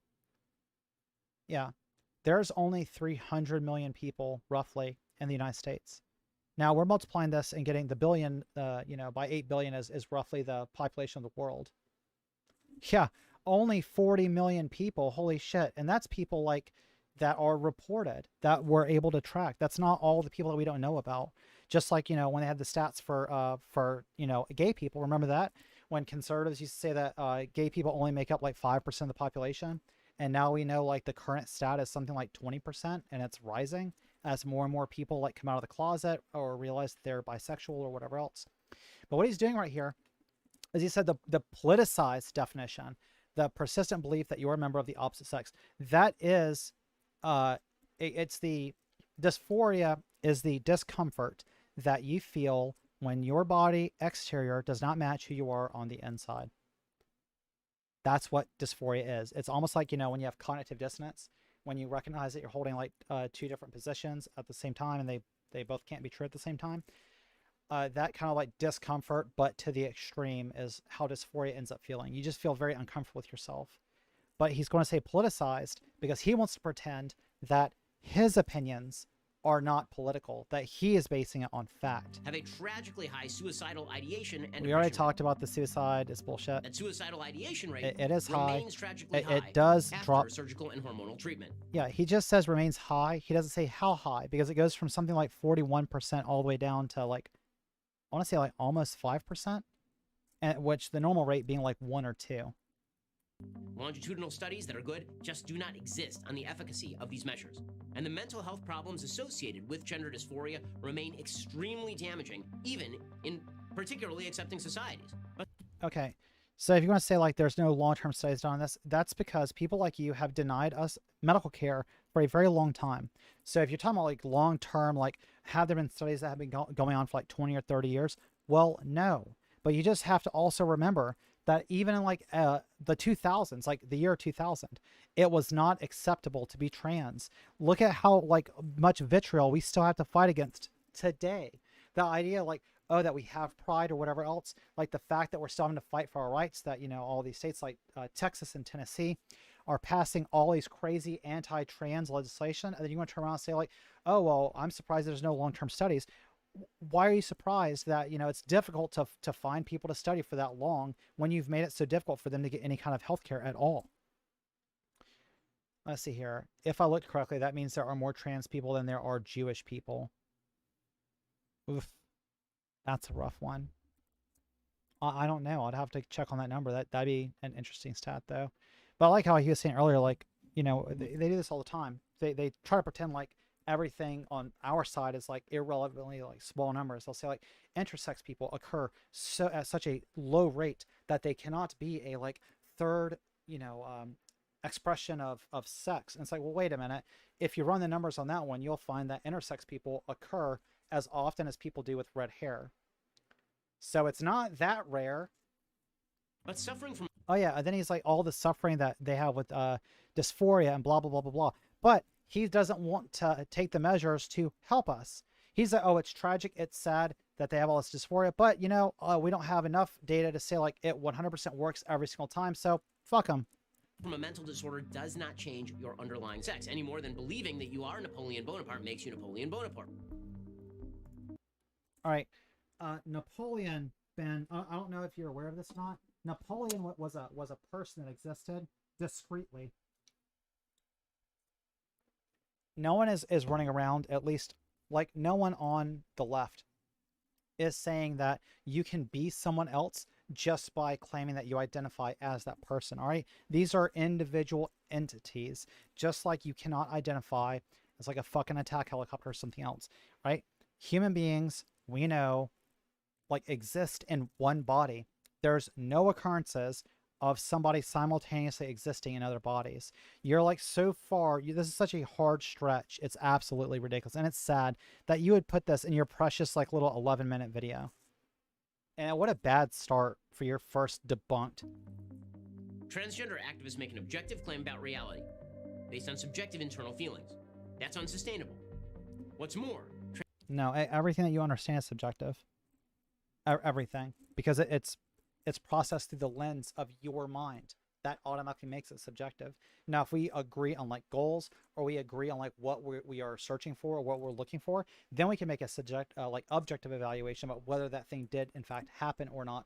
But when you talk about like how you feel about something, or like about your identity, that is always going to be subjective.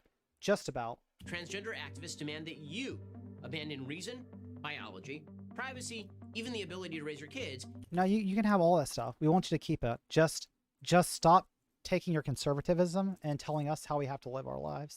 That's all we want. Like, you can have all of that stuff that he just talked about. You can have all of it on our side too. And we will not tell you how to live your lives. We'll just tell you like what you can't do to other people, because we're pro freedom. In concert with reality, in favor of a delusional quasi-religious worldview in which gender and sex are completely segregated, and a boy can be a girl and a girl a boy. Yeah, as opposed to your completely religious ideology, which contends like Ben has so much more baggage than like he wants to talk about like trans people and SJWs, whatever else. Like he wants to talk about the left as if like, you know, he keeps saying like ideology. That's because he has his own ideology. And he has to try to like make it seem like we are on just as weak ground as he is, because he's going to turn around and say like, well, the conservative viewpoint, the conservative worldview is correct. And he believes in a bunch of extra nonsense about gods and everything else that like we don't necessarily believe in. Now, none of this means that anybody suffering from gender dysphoria ought to be mistreated. Anybody with any sort of so disorder stop ought to be mistreating treated us. with nothing but sympathy and care. But yeah, you should be treated with nothing except sympathy and care. But why the but? This does mean that a society that seeks to propagandize to children. All right, he's propagandized to children. First of all, the person that he's talking about trans issues, and he's showing, this is a picture from what I'm assuming, I've never actually seen one before. I'm assuming this is the fabled drag queen story hour, right? Drag queens are not trans women. They could be, I guess.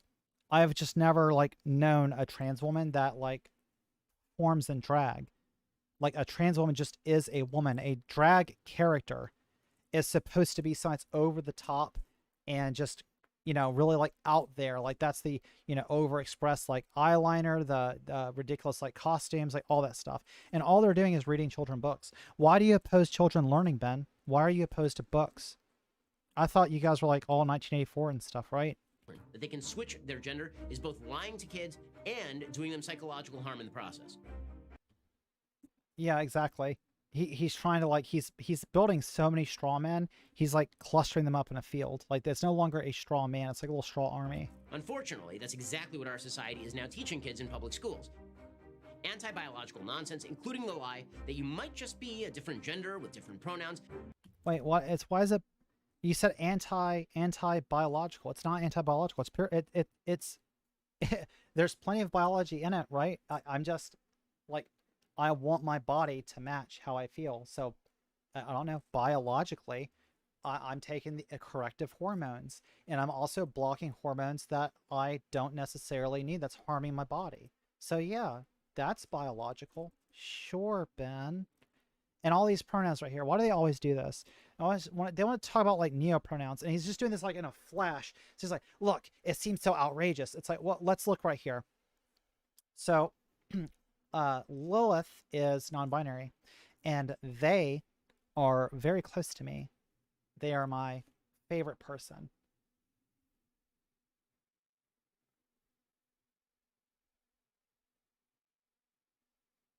RuPaul defies any explanation of gender, sex, or even reality sometimes. That's what makes RuPaul interesting. Well, unfortunately, RuPaul has said some pretty spicy things, like some pretty contentious things about like trans people. Unfortunately, he is not the best representative. You know, there's a lot of overlap, I guess, between like what people like traditionally consider like the drag scene, then like conflating drag queens with trans women, and there's a lot of like history between these communities. It's unfortunate, but I would not say that RuPaul is a trans ally. I don't think so. But all these pronouns, they got like he, them, these, or they, theirs. What's wrong with these? All you're doing, like, look right here. All he's doing is you're just substituting like the H at the beginning or the second letter, and you're just changing it to a Z. So instead of he, it's Z. Instead of him, it's them. Instead of they, it's they. Why is this scary? I don't get it. And it's not just that. With the new Equality Act, the motion is adopted. The Biden administration and the Democratic Party are seeking to promote the idea that any institution that doesn't mimic these lies has to be destroyed.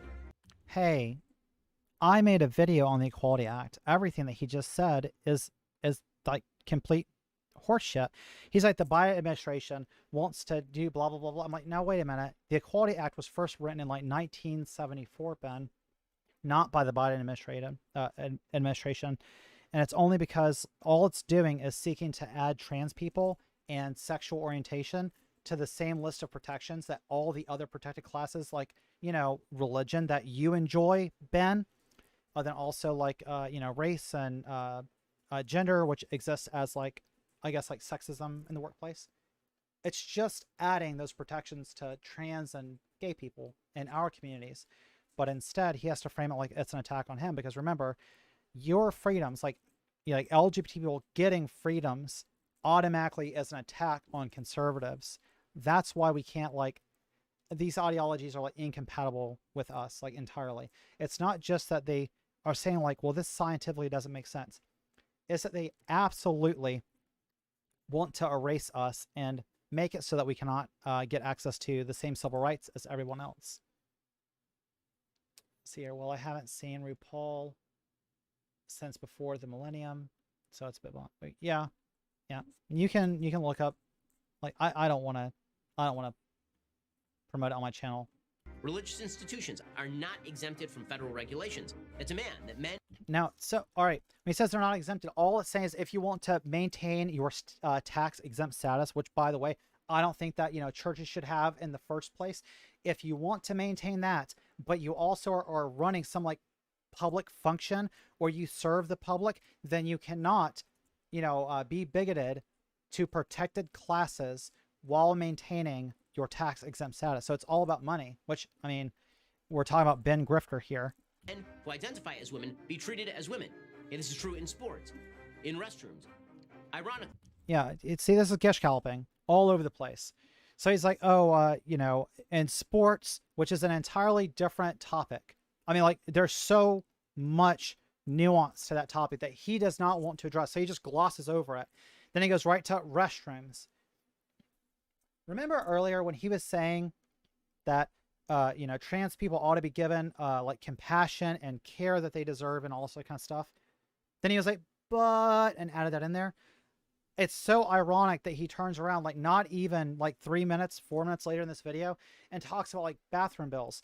Bathrooms are so uncomfortable for so many of us trans people that we will, pay to have individual stalls at, like, truck stops and this kind of stuff. Or we'll try and, like, hold the bathroom until we get home, even though one of the, hormone blockers that trans women take, at least, are a diuretic. So it makes us have to go to the bathroom even more often. And the thing is, there's always this fear where it's like, most of the time that I go into these places, I've never, like, been confronted by somebody. But every time that I'll, like, I'm in a public facility and someone even glances at me, I kind of, like, get nervous for a second. I'm like, is this going to turn into, like, some really weird situation where, like, because of people like Ben, that they feel like they should, like, call the cops, or that I might face a fine or whatever? Like, they literally make it difficult to live a day-to-day life. And when they say that they want you to use, the proper facilities, it's like, well, what happens later on? Like, if you're outed at work or something, and this actually happens, and they say, like, well, you have to use the correct restroom at work. And then all of a sudden, like, your coworkers are going to act like it's awkward for everyone. You know what I'm saying? Like, it's just like, it's just another way to torment us. And when they say, like, well, we have to worry about, predators and stuff going into those bathrooms. Okay, well, what do you think there's been more trans people that have, like, assaulted anyone in a bathroom? Or do you think at this point more priests and senators have been caught doing so, or just having sex in a bathroom? I would be willing to bet there's more senators and pastors that have both had sex in a bathroom or sexually assaulted a child more than trans people. But Ben is, not being political here and only going after trans people. Feminists who sought to protect women from men have now seen female spaces completely destroyed because they can't define female and male properly. Most shockingly, we're now a society that demands that parents hand over their kids. What spaces have been destroyed?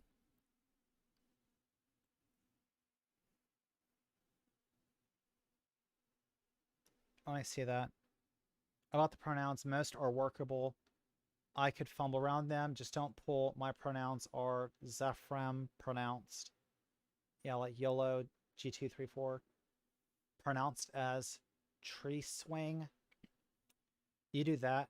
Oh no, I'm not reading the rest of that. I've been done that before. The pronouns weren't spelled remotely like how they wanted them pronounced. My friend who was transitioning heard that and wanted to drop them off a cliff. Yeah, no, just username. Like, listen, I know like some people will say like conservatives do this passive aggressively, where you say like, "Hi, I'm Zoe, and my pronouns are she and her," and of course they don't want to do that, so they'll continuously just call you like Zoe and do everything they can not to address you by your proper pronouns. If someone has like pronouns that you're just having really difficult time remembering, just use their name. That's like the most civil thing that you can do. I've talked before about like I have difficulty, like I legitimately have a hard time remembering faces. I really do. Or like remembering names and stuff like that. And it's like I have a lot easier time of tying like ideas to people than I do like necessarily like just labels.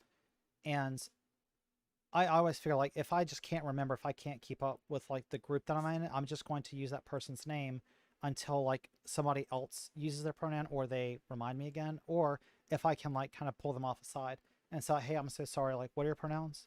Just to double check.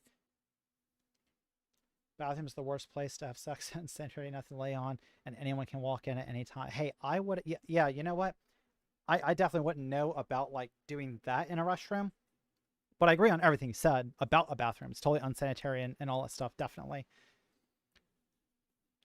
To the tender mercy. Oh yeah, and he won't say, he's saying that the government is going to come and take your kids. They want you to surrender your kids to government. No, Ben, you're the ones that are saying that even if the parents, even if they have consent and the child needs the medical care and doctors agree with them, even if you have all this like trifecta, which we shouldn't necessarily have to have, but even if we have all of that, you still will not grant it. You'll still say that we shouldn't give the kids puberty blockers because there's not enough data.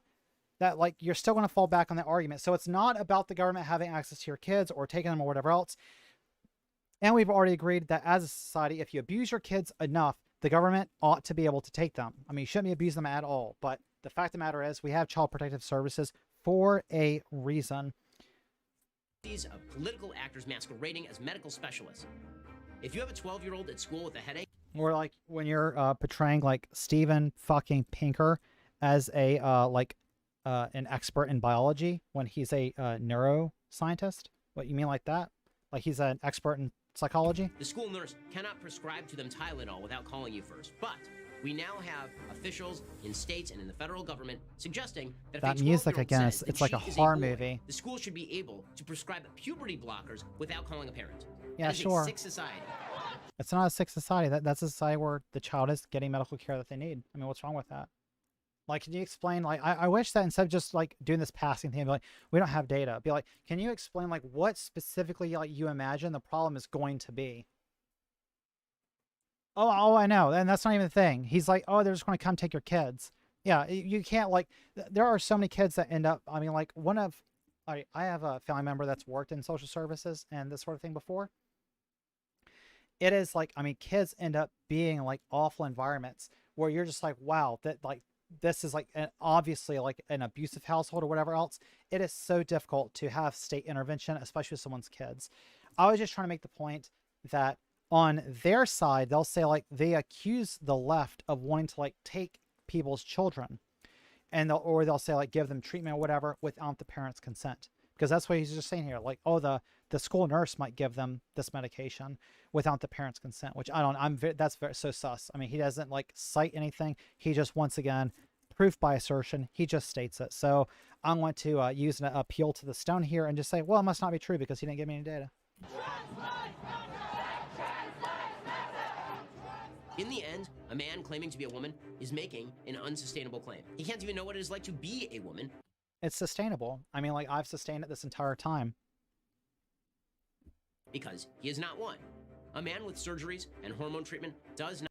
I mean, if he's a man, by definition, right? Is that what you're trying to argue? Like, by... sorry. Eating a hair here. You're trying to argue that by fiat... You're saying, if he identifies as a man, then clearly he's a man, right, Ben? Are we actually in agreement on this? So, like, if you identify as a woman, then you would be that woman, right? You would not be, like, something else, because that's what your identity is. But that's not what you mean, and it's just another gish gallop all over the place. A woman, nor does a man who simply declares himself a woman. You don't, it's not necessarily something you become, Ben. You realize that that's what your identity is, just like your sexuality. You didn't have to necessarily be told that you're straight or that you're gay or whatever else. You explore that and discover it as you live your life. You can do the same thing with your gender. You might say that there are certain things that you do not like just connect with as your gender. Then later on, you start realizing that what's uncomfortable about you and the reason why you don't enjoy your life, why your life isn't that fulfilling, is because you feel like you're an actor, or like there's a pane of glass between you and the rest of the world. Like you feel like sometimes like you're almost like a stranger, or whatever, like you're outside of your body, like watching your actions, like watching you like robotically move around. That is how some people, experience derealization, dissociation, which is a byproduct, or it can be a byproduct. It's not necessarily. It can be a byproduct of gender dysphoria. Asmodeus, let's see. I was almost taken by CPS. Oh, I'm sorry. Everyone that knows my father thinks they wanted me because I was highly adoptable, and CPS also ran adoptions. What? Yeah. Asmodeus, like, okay. Is this a story that like your family told you later on, or were you like, did workers come and do interviews and stuff with you? Like, I'm sorry that happened to you, like, period. But like, legitimately, if you were in that kind of environment where like somebody like, felt the need to call CPS, I'm sorry. But also, if like just having that experience would be awful too. All of this is insane propaganda. It is being propagated for political purposes. Oh, sure. Oh, yeah, that's it, Ben. That's it. You've solved it. He solved it. He debunked it. He debunked it right there. We're done. Pack it up. We're done. It's insanity. That's it. Sure. Fuck yourself. So, no, a man cannot become a woman, or a woman a man. I mean, it depends. I as far as I'm concerned, I was always a woman, right? My body just didn't match it externally.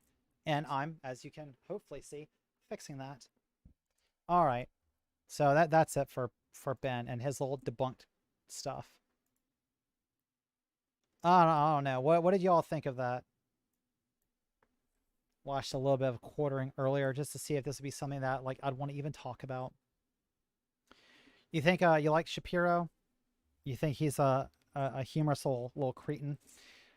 Before I get into the quartering, or as some people call him, quarter pounder, let's I want to talk real quick just about like the left intolerance, right?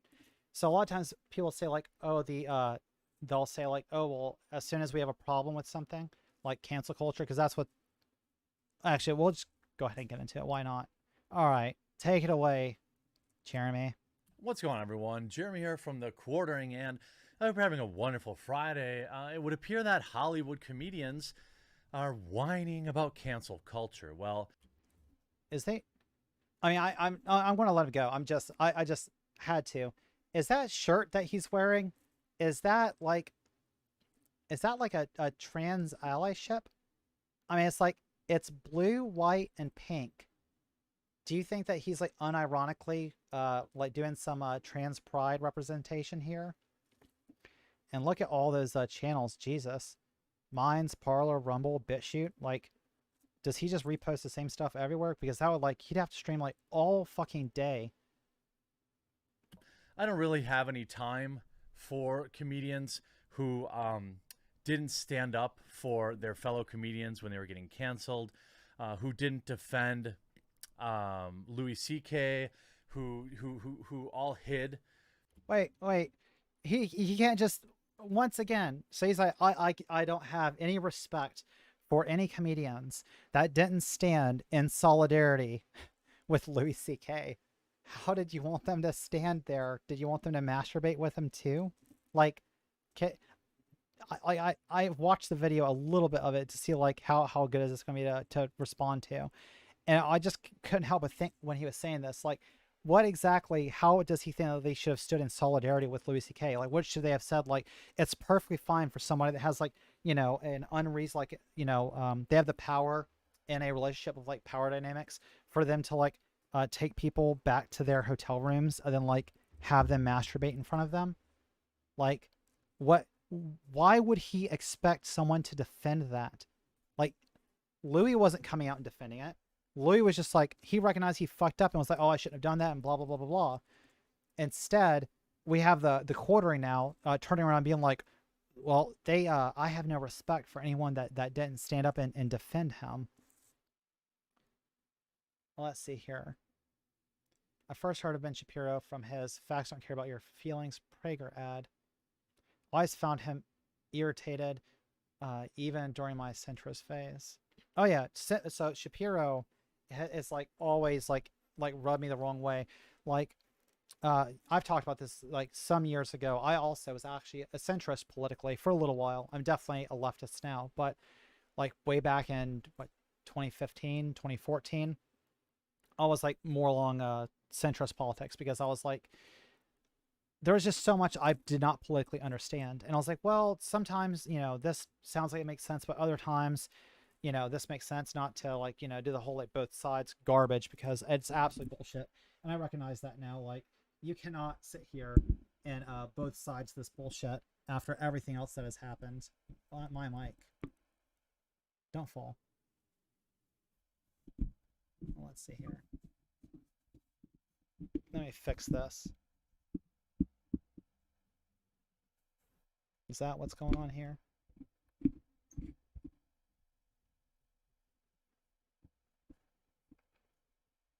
Why do you do that? There we go.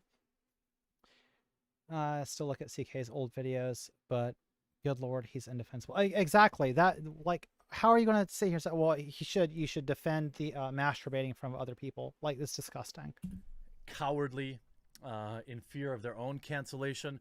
But he's absolutely correct here. Chris Rock says, cancel culture creates unfunny and boring comedy. Well, of course, nobody wants... Yeah, I was like tempted. I was like, I don't know about the quartering on this one. I was like, I've got the Shapiro video. I kind of feel the same way about Jeremy, honestly. But at the same time, he is a very large figure. It's punching up, so I don't feel like so bad for like ripping apart the things he says. And he also has a large audience, that he reaches with a lot of these like dog shit ideas. So I'd hate to, make you sit through this, but hey, we're going to have some fun with it. All right. So we already know like from the start that he supports Louis C.K. masturbating. So that's a good position. He wants to go to a feminist poetry slam, or no, the idea that like woke comedy isn't an oxymoron is baffling to me. But people still... He's like, all right, woke comedy is not an oxymoron. So is he really saying like there's just no like leftist comedians? Like you could not have leftist views and also like be a comedian? I mean, like there's plenty of comedians that are out there that are leftists or don't necessarily fall into this conservative talking points that are still hilarious. And the argument that a lot of them want to make, especially people like Jeremy, is that, oh, you're being sensitive, like you can't make certain jokes or whatever else. It's like, listen, it's not cancel culture, it's accountability culture. If you say certain things about certain groups of people, there will be a reaction. I thought a lot of these guys are like capitalists and stuff like that. So it's like, yeah, if you piss off like enough people, your brand is going to get hurt. Your product's not going to get sold, or advertisers are going to like pull from your show or whatever else. That shit happens. That happens to YouTubers. You think that wouldn't happen to somebody who's like on national television? So yeah, I can't get him in the corners. Yeah. Support it. You could see you're not owed laughs because someone told you were once funny. It's your job to stay funny. And if the only jokes you can make is going after vulnerable people and people find it no longer funny, then that's a you problem, not a cancel culture problem. And that's true, Jeremy. If you're not funny, if you don't stay with the times, okay? You understand, like, I couldn't go and tell jokes, like, right now. That would be the same jokes that I told, like, back in the 90s. Like, the stuff that people thought was funny in the 80s is not necessarily, you got some stuff like slapstick, like there are types of humor that remain funny, but specific jokes about specific groups and people stop being funny when you realize how much they fucking hurt some people or the damage that they do to certain communities, where like, you know what? It's probably not a good thing right now to make jokes about like, I don't know, like George Floyd or something like that. But y'all want to sit here and say like, well, you've just got to be like completely like irreverent and make jokes and make light of anything that happens in anyone's lives. And the reason why you do that and you feel like it ought to be okay is because you're laughing at a victimized community from a position of power. You're not like facing the possibility that you could lose rights, like you're being forced to go into bathrooms that don't suit your gender, that you're not sitting here having to watch people that look like you be shot and killed by police in the streets and stuff like that. And you're going to turn around and just sneer like, oh, well, we're not allowed to make certain types of humor. Why don't you just explicitly say the types of humor you're talking about? Do you mean like sexism or racism? What is it specifically that you think cancel culture is canceling in comedy? They were immediately ratioed. Absolutely right. Very true. 100% correct. Everybody gets it. Do you think Eddie Murphy fabled Raw ratio could be produced in 2021? Do I think that Eddie Murphy Raw could be produced in 2020? Well, probably not, because a lot of the issues and the stuff that he was joking about back then was kind of, timely. It was of the times. And the stuff that was funny back then probably wouldn't be as funny now, because we've heard all this stuff. The reason why stuff is shocking and humorous when it's first produced is you've never heard anything like it. And when you talk about like, oh, you can't be funny because you can't like shit on marginalized communities. Can I just point out that like Robin Williams was funny as fuck, and George Carlin was also hilarious. Joan Rivers, also funny. And when you watch their stuff, a lot of it was like political commentary. Like they had a whole lot of stuff, like they'd make jokes about George Bush or whatever else going on at the time. It wasn't just shitting on minority communities. It's like, it makes me so mad that they act like there's a comedy pie, and most of it, like 90-95% of it is all made up of like shitting on minorities. So that if you tell a comedian that you're not allowed, or at least I wouldn't recommend you make jokes about these things, because people are kind of sensitive about that right now, because if you haven't noticed, there's a fucking civil rights movement going on. YouTube punishes creators too often for my taste. I'm such a small creator. I've like never felt the scourge of YouTube on me yet, but we'll see what happens, As Lilith has pointed out earlier, I can be kind of spicy, I guess, right? Lilith, comedy just needs to reinvent itself, just like everything else has had to do. Just keep up with the times. Broadcasting companies had to make changes, and they keep up with the times marginally. Well, exactly. Well, yeah, 100%. I mean, think about like all the different companies that, all your favorite shows used to be on television. You used to have to like forcibly have to sit there and watch ads that you couldn't skip, like they've been doing on YouTube now. I loved Robin Williams' Coco skit. Oh yeah, I loved it too. Yeah, Robin Williams was like a national treasure. The only comedian that I can say really stood by his craft, their craft, was Dave Chappelle. Mainstream comedian. Most of them have been in hiding. Anybody who would have been edgy before has basically been in hiding or canceled. This article via The Independent. I guess they weren't too edgy if they're in fucking hiding now, right, Jeremy? If they're wealthy and they're kind of like, well off and stuff like that, and you're like, oh, they're hiding and they're scared of cancel culture. I guess they weren't that edgy then, right? Because as far as I know, like the really edgy motherfuckers are still producing content over here, like this little shit over here, right? Like some of these little like neo-Nazi channels that you're a part of. Chris Rock says cancel culture creates unfunny and boring comedy content. Comedian and actor Chris Rock has claimed, we already know, cancel culture is a term used to describe a mass shaming or condemnation of individuals, often celebrities, who have done or said something that has been construed as offensive.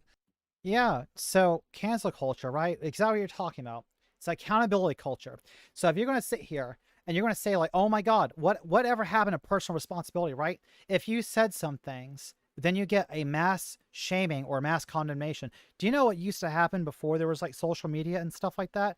And like there was some like complete like piece of shit employee somewhere, or some bigot that was telling you like, this is a true story. All right. I was at a restaurant some years ago with a partner of mine when I was like, I had testosterone, and we sat down to get a meal. This is like before the age of social media. We were there for like 30 minutes. I don't want to say the restaurant because I don't want to like, face some kind of liability possibly. And we were getting no service. And the waitress was coming around serving everybody, but not us. And eventually she was walking by and I just said like, excuse me. Then she looked over and I said, we've been here for like 30 minutes. Do we have like, is there a, like, are you the server working this area? And she looked right at me and then looked at my partner that I was with at the time and said that she felt like it would be better if we just got up and left and refused to serve us. Now, I could have asked for the manager and I could have like gotten into a big argument and everything else. The problem is I didn't know for sure what necessarily would happen if we would just be told, oh, we need to go sit in another area. Then like another server will be with us. But I did not want to take the risk that like someone in the kitchen is friends with this waitress that then is going to, you know, get in trouble or whatever else is going to happen to her. And then, you know, tamper with our stuff. And the place is so hostile that I no longer felt comfortable being there. And in the world that Jeremy wants to sit here and say like, oh, there should like, how could you say like cancel culture, whatever else? Now, if somebody does that and it gets posted up on social media or whatever else, that person can be held accountable. And the only reason why they're going to be held accountable. So I felt like there's no reason for me to say anything because if she's friends with the manager, they'll tell me like, oh, well, we'll get this resolved or we'll take care of it, whatever else. Then after I leave, they'll say something like, oh, look at that, you know, slur, go and don't worry about it. And you didn't do anything wrong. And we understand you being disgusted or whatever else. That could have happened because of like good old boy networks exist in, you know, restaurant industries and stuff like that. But with this idea of like a cancel culture, the reason why companies will take action against you is because you're doing something that can hurt their brand because enough people become aware of it at the same time. So enough people see a video of you sitting here say like, oh, we don't serve, you know, LGBT people here. You need to, we think like you ought to leave or whatever, you know, whatever other bigotry that they might say. If that becomes public and they don't take action against that employee, then you can actually have like an organized boycott or people like, we're no longer going to support this, you know, this product or whatever else. That's why people like companies want to dissociate themselves. It's the whole idea when you say like rainbow capitalism or whatever else. Cancel culture is accountability culture. It's somebody being held accountable for when they fuck up. And I said rainbow capitalism because I'm talking about a lot of it could also be the company saying, look how good we are. We got rid of this bad person. Don't hate us. Don't hate the brand. Stay mad at this person who we got rid of and is no longer associated with us. That's actually a good definition of it. You know, if this was on like a leftist website, it would have just said it is offensive, or they would, you know, support it in some way. But I think this is a fair definition. Rock made the comments while appearing on The Breakfast Club earlier this week after he was asked how cancel culture had impacted comedy. Quote, "It's weird when you're a comedian because when you're a comedian, the audience doesn't laugh. We get the message. You don't really have to cancel us because we get the message. They're not laughing," said the former Saturday Night Live star. "Our feelings hurt when we do something that people aren't laughing at. We get it. I don't understand why people feel the need to go beyond that. You know what I mean?" He continued, "Honestly, to me, it's disrespect. It's people disrespecting the audience like, oh, you think you know more than the audience? The audience knows more than everybody. Okay, you know, but hey, some things don't need to be said." Rock said that the fear of being criticized for problematic remarks has resulted in a lack of risk-taking among comedians as unfunny comedians and unfunny content across film and TV. Okay, so what about whenever you have, and you're sitting here saying like, oh, well, the audience doesn't laugh, so everyone knows that this is bad. The comedian knows it was bad because nobody laughed, nobody reacted. What about jokes when he's telling it that there are enough people that are still laughing about it? Because believe it or not, Jeremy, it's still popular to shit on trans people right now. So like, I'll take Dave Chappelle as an example because I know so many people like Dave Chappelle, but Dave Chappelle has said like some extremely, like he had an entire set where he just did nothing but shit on trans people for almost 30 minutes. I think it was a Sticks and Stones stand-up. Now, I used to like Chappelle. I used to think like he is hilarious and everything else. The thing is, I never thought that somebody like Chappelle, who, keep in mind, got so offended that and so frustrated that he felt that when he was doing Chappelle's show, he was being asked to do skits that he was like, well, that's too racist. Like, that's like a bridge too far kind of thing.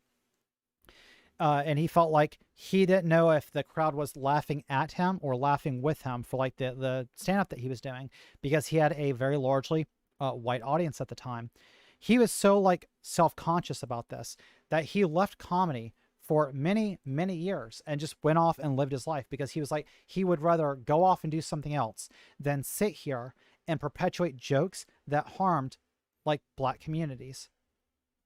The same person, ironically, when he first comes back into stand-up some years later, ends up writing several skits where he like does nothing but just shit on another minority community, trans people. And the thing is, there's enough bigots in his own audience that, you know, laugh at the transphobia, that Chappelle thinks that this is a good thing for him to produce this content and to keep making these jokes. Meanwhile, the trans community has been struggling to get recognized for our civil rights in the workplace, equal housing and everything else. And you're going to sit here and say, oh, the issue is if the crowd doesn't laugh, then you know that you did something wrong. What are you fucking talking about? Why is there no responsibility for what the comedian is saying that's actually damaging a community, right? When you're sitting here normalizing the idea of mocking people like the trans community, of saying that, you know, the attack helicopter joke, which he absolutely fucking did. And there was other jokes that were even worse than this. And then Chappelle was like, well, I have a trans friend and I ran the jokes by her. And she was saying that they were so funny and they laughed and everything else. Then like 2 weeks after Sticks and Stones, she fucking killed herself and Chappelle never mentioned it and has not stopped shitting on the trans community.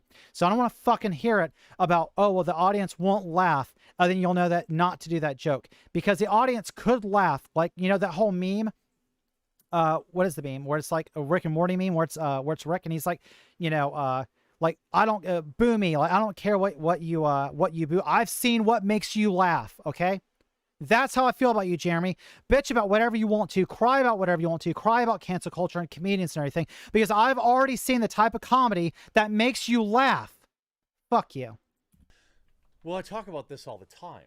If you look at these late night shows, these late night quote unquote comedians have gradually morphed into political pundits, and their sketches or their monologues don't actually aim for laughs. What they aim for is applause, and that's a very different thing. Applause is something, you know, people do when they agree with the things that you're saying. Now, okay, so you don't think, like, if you go back to like the 90s and you watch like a Jay Leno or what was his name, Conan O'Brien, you know, these guys, you don't think like if you go back there that a lot of these like late night talk show hosts and stuff like that, even like fucking Bill Maher, okay, that isn't the idea, like you were just saying, like you want your audience to clap with you or to cheer or whatever else, because if you get no reaction from the audience, it doesn't matter if the audience boos. Bill Maher knows this, and wrestlers have known this forever and a day. It doesn't matter if you're being booed or if you're being cheered. Either way, it's good, just like on YouTube. It doesn't matter if somebody likes the video, which, by the way, please like the stream if you have not.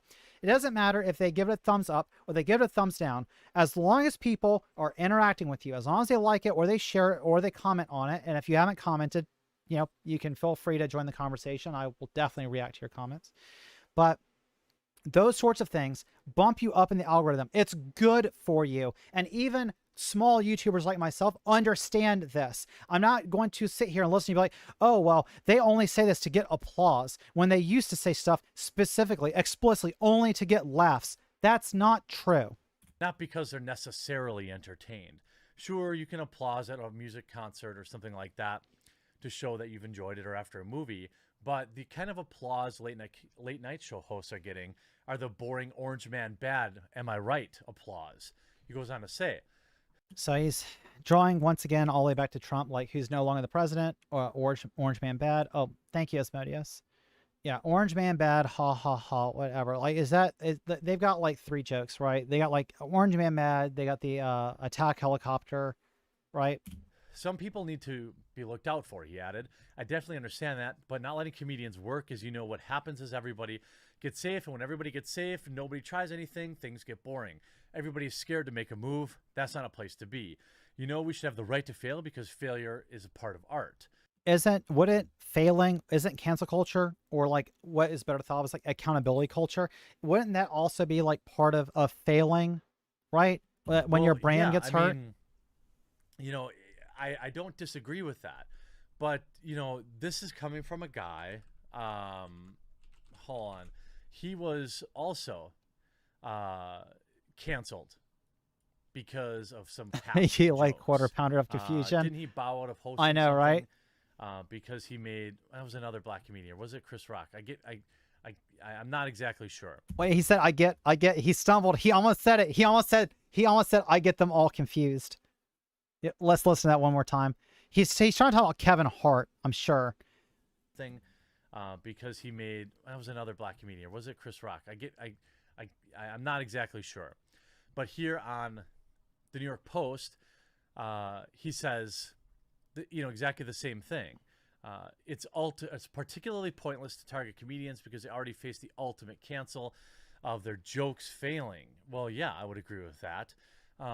Why would you agree with that? You're like, they've already faced the ultimate accountability. Their joke failed. Is that really it? Is that really what you think? Like the full extent of accountability for a comedian is? You're like, you know what? I told this like really like awful joke, like absolutely insulted communities that are struggling to have their civil rights recognized. I went ahead and lampooned them and made them seem like they were like, as Ben Shapiro tried to do in the last video that we watched, try to make that seem like these people are mentally unstable or whatever else. Like I'm like really like buying into like you are serving as like the mouthpiece for conservative propaganda. But you feel like people not laughing at a joke. That's the true problem. Seer Deadpan says, I'm 33, so I'd say I'm about Jeremy's age. And I remember Leno was very political on his show doing the Iraq War II, Electric Boogaloo sounds. Yeah, exactly. Exactly. Like talk show hosts have been doing this forever and a day. Like, and Jeremy is so funny because he's like a conservative, right? So why is he even complaining about talk show hosts like appealing to their audience? Because like, isn't the true conservative media like what was that guy's name, like Walter Cronkite and stuff, when you're only talking about like what the news stuff actually is, and like you didn't even have people doing this, just kind of like infotainment, which is what like talk show hosts do and stuff like that. But don't feel bad about being 33. I'm like I'm 35. Last week, Donald Glover, the 37-year-old actor and director. Yeah, I agree. Asmodeus.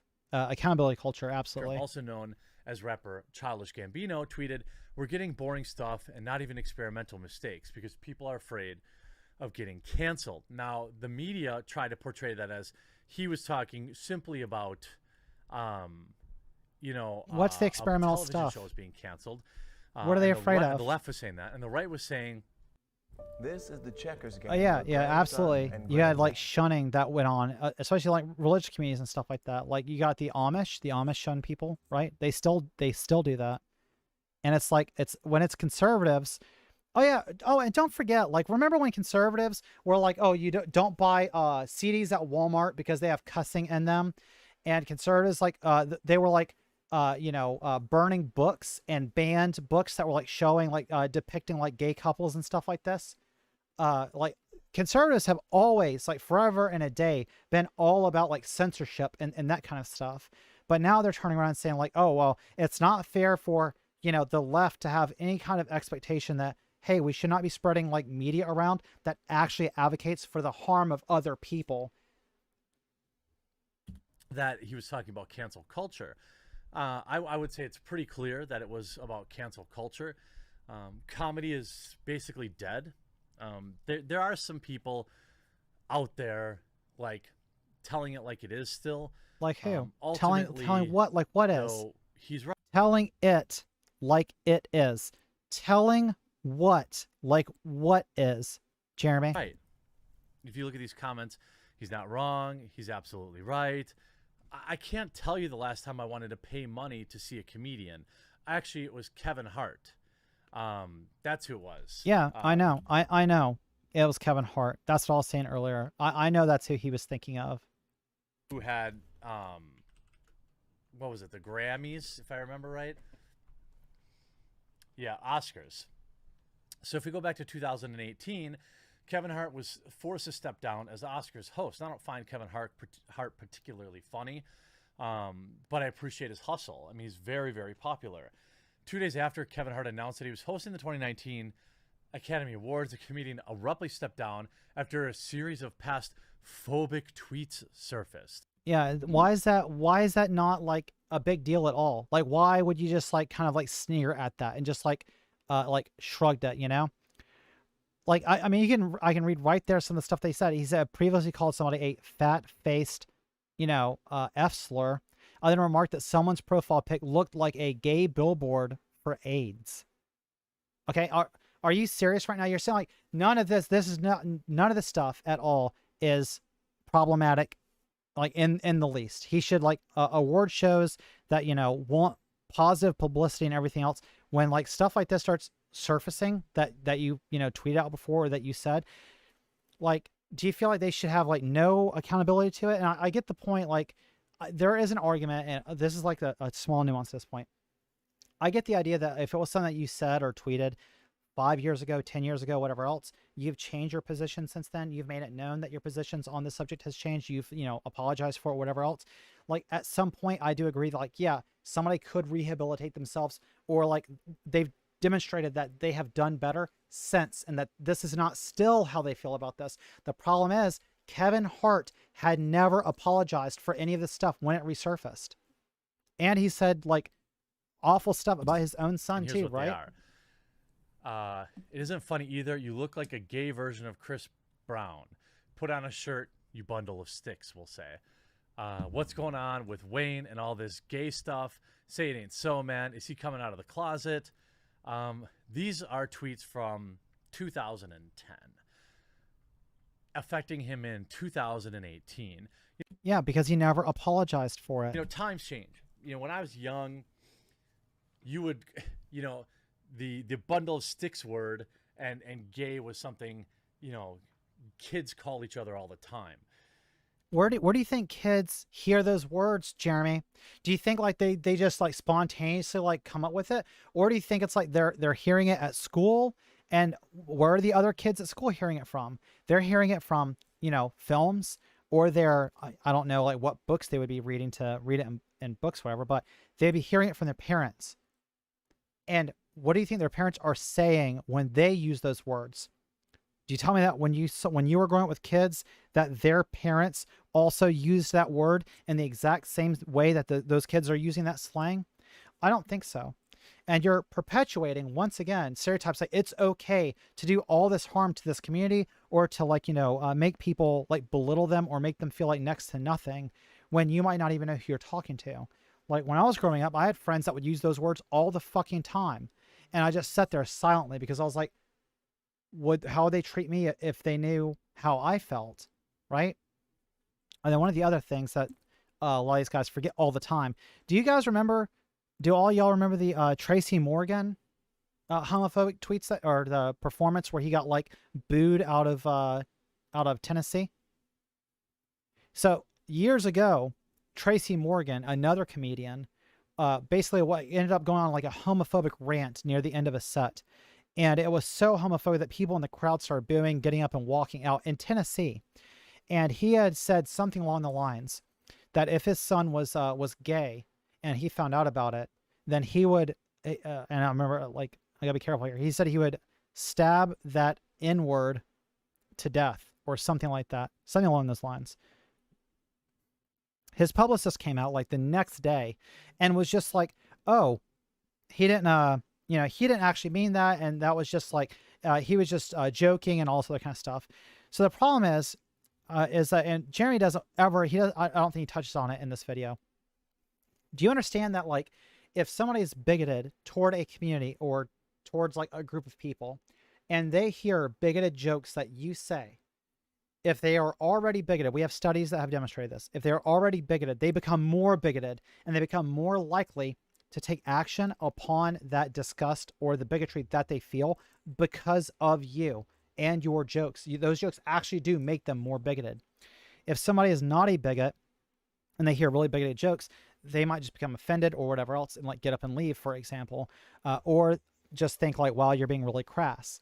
The thing is Jeremy never addresses this, and I don't hear any conservatives talking about this.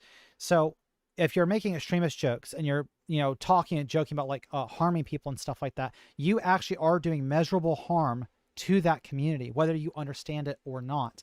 And the problem is if you don't understand it and you are constantly making these jokes and everything else, you could be empowering people that are truly bigoted to act upon it.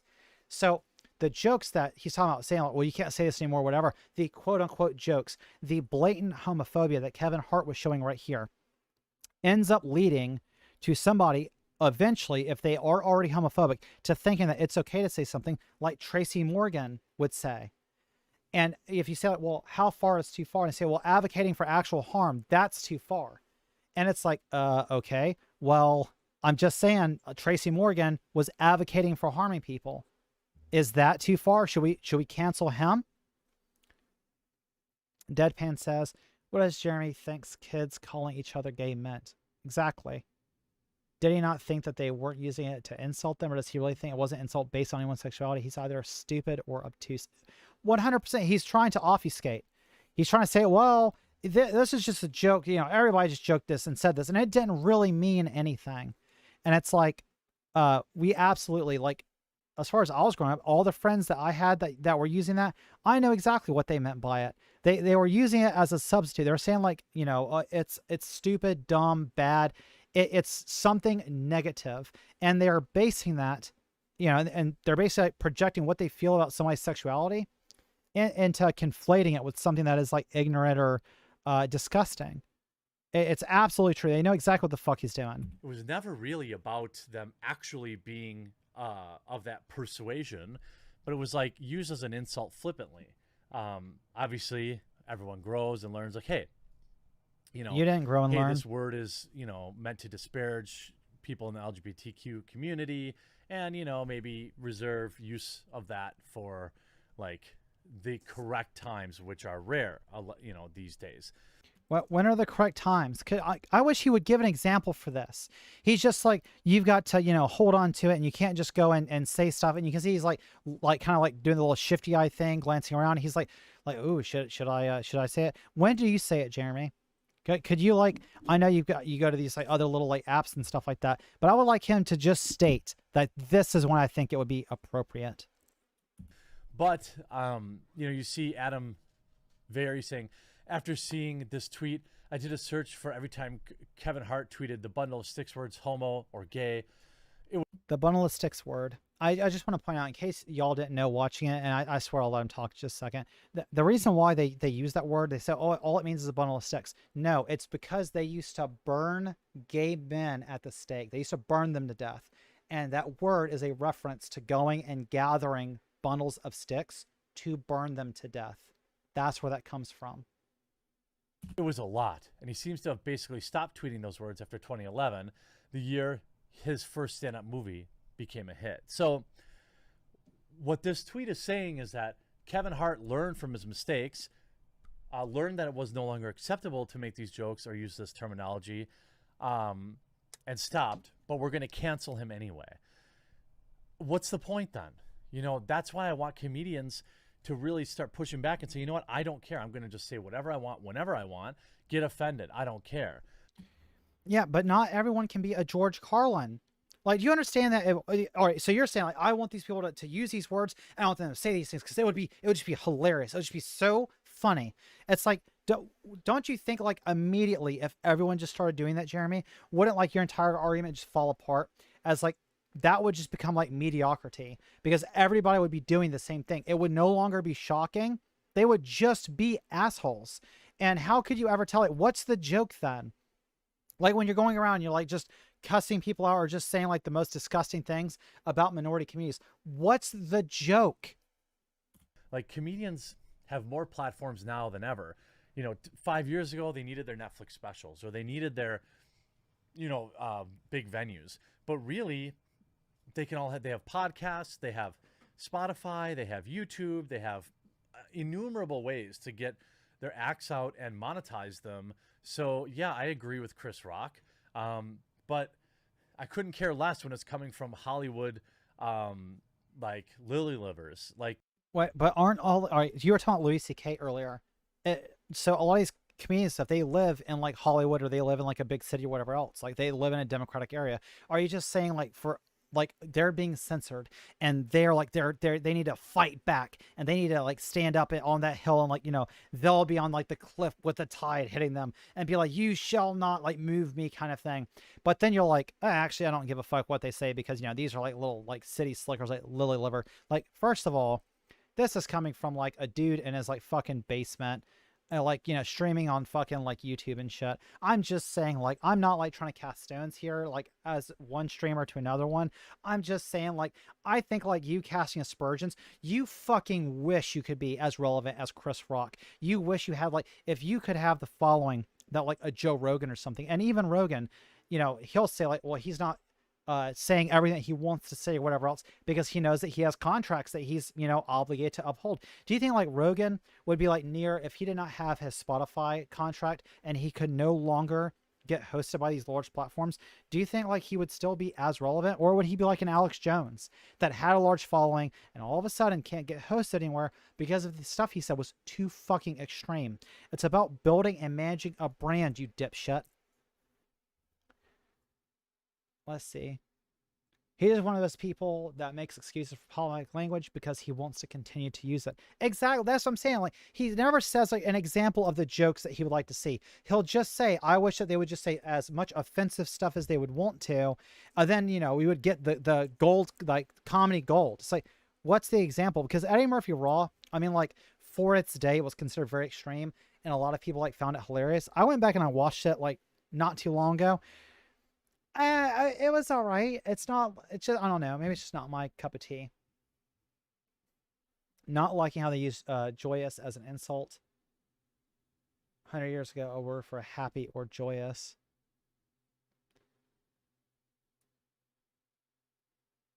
Yeah. Yeah, well, sure. But you know, language evolves.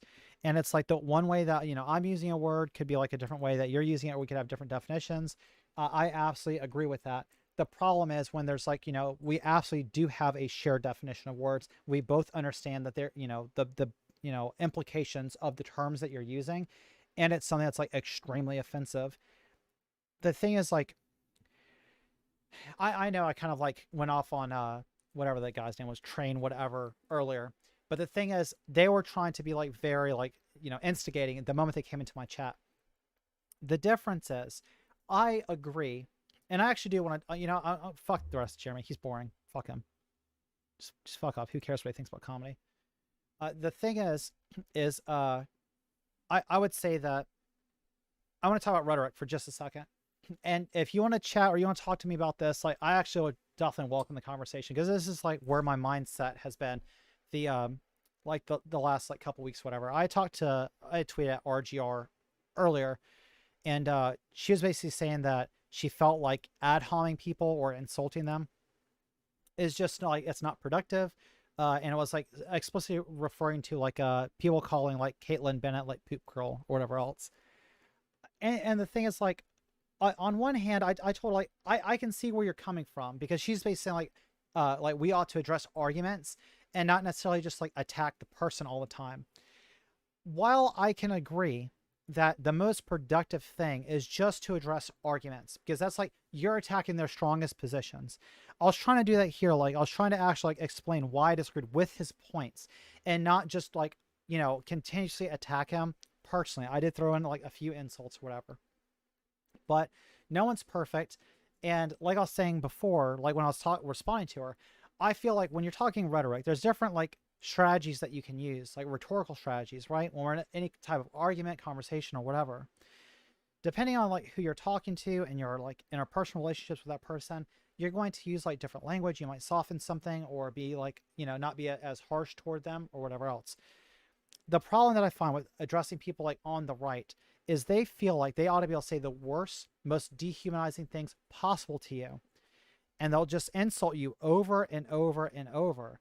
And the moment that you respond to them, like calling Caitlyn Bennett poop girl, she'll just like shrug and she'll be like, oh yeah, of course you would go there. Of course you would say that, because the left always goes low. And it's like, Caitlyn, you like just would go on, like she would just have finished some like rant or making points that like trans people are not valid, or like, you know, speculate that Black Lives Matter are like terrorists or something like that. That's what she's saying. And then when you say like, wait a minute, you're poop girl, then it's like, well, that's the line too far. And there are different rhetorical strategies that people will use, and they'll say stuff like they'll make some controversial statement. They'll say, well, I'm just asking questions. Like, what do you think about this? I'm just curious. I'm just asking questions. I'm just asking questions. And that's actually called like sea lining. The thing is, all these different strategies can be used and utilized in different ways. I'm not saying that, you know, we should always be perfect and we shouldn't insult people, or like when they keep punching and punching and punching, you say like, fuck it, I've had enough, and you just start punching back. Or I know like they joke about safe spaces and stuff all the time, but like this chat is my fucking space. Like they all have their own channels. You know, Quarter Pounder could post whatever he wants to in his chat and get himself, like, he can post, say whatever he wants to. All the extreme edgy stuff, he could post it right there in his own chat. And the thing is, he would be held accountable by YouTube. It's here, sea lining. Yeah, exactly. Yeah, Lil Nas X roasting Caitlyn Bennett was kind of hilarious. Absolutely. And that's the thing, though. So when you talk about like comedy and stuff like that, and he's like, oh, edgy comedy's gone. No, it's not. And you can still use comedy and like a comedic strategy and talking with someone who is abusive or like disarming them, like making it see, you're like, you know what? You're going to throw all of this hatred and this vitriol my way. Well, I'm going to return it back to you like tenfold, because there is some part of like shaming and just like dunking on people that end up making them be like, oh my God, like that was such a bad reaction. Everyone was laughing at me so much. I should never say something that stupid again. Embarrassment, humiliation does work. The thing is, like, I would never advocate that we should humiliate someone or belittle them just for being like a member of some minority community, or like some, like, you know, a position that they hold that is like part of their intrinsic person. Now, if you hold like bad political affiliations, if you have like, you know, if you have just like really awful takes, then like nobody will say like you shouldn't get torn to shreds. Like if I make a bunch of scientific claims, I'm going to have somebody show up eventually and be like, Zoe, you're an idiot. And then like present reasons why I'm incorrect if I am making incorrect claims. The difference is when you're talking about like political positions and stuff that somebody, you know, talks about, it's not necessarily, it doesn't always just do the, it's not just a, it's not just good enough to take out their positions. Like sometimes it's like, yeah, I want to make sure this person never makes these claims again.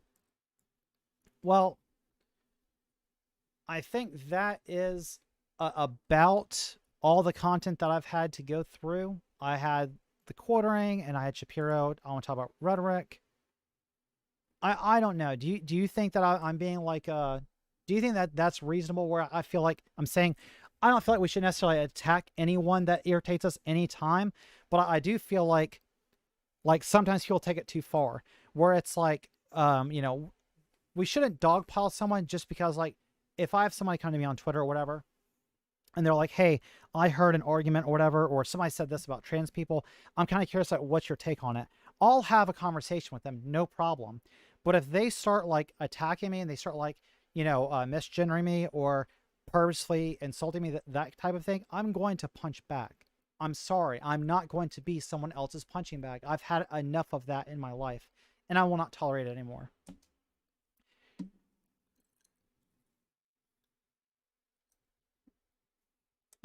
Oh, thank you, Lilith. You want to talk about morality real quick?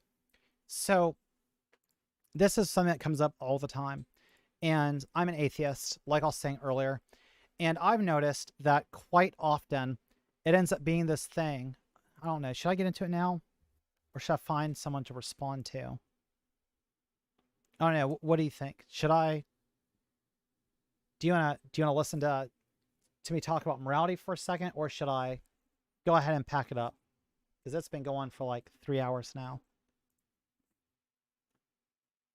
Do y'all want to talk about morality real quick before I go?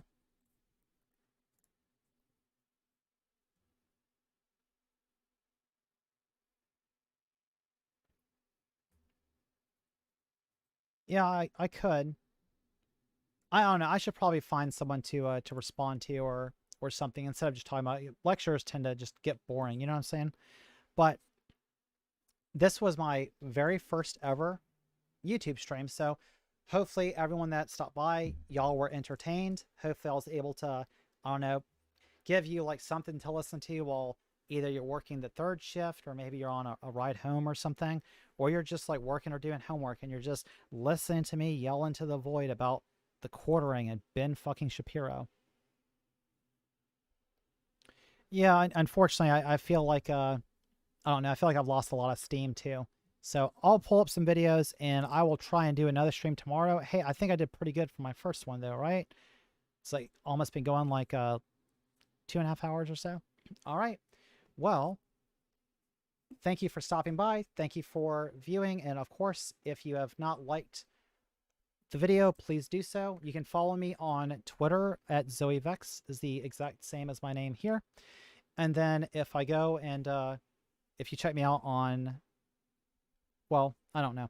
I also have Twitch. I don't really do anything there yet, but one day I might start dual streaming depending on, you know, how the streaming thing goes. That's kind of why I was doing this, because I was like, I wonder what it'd be like to do this instead of do like just videos.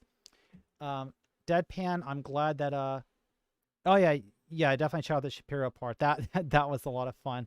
I also have like pre-recorded videos. That's not necessarily a stream, but you kind of got to see how my stream of consciousness works here, as just looking at a video and just going, instead of like trying to do pre-recorded content. But all right, good night, comrades.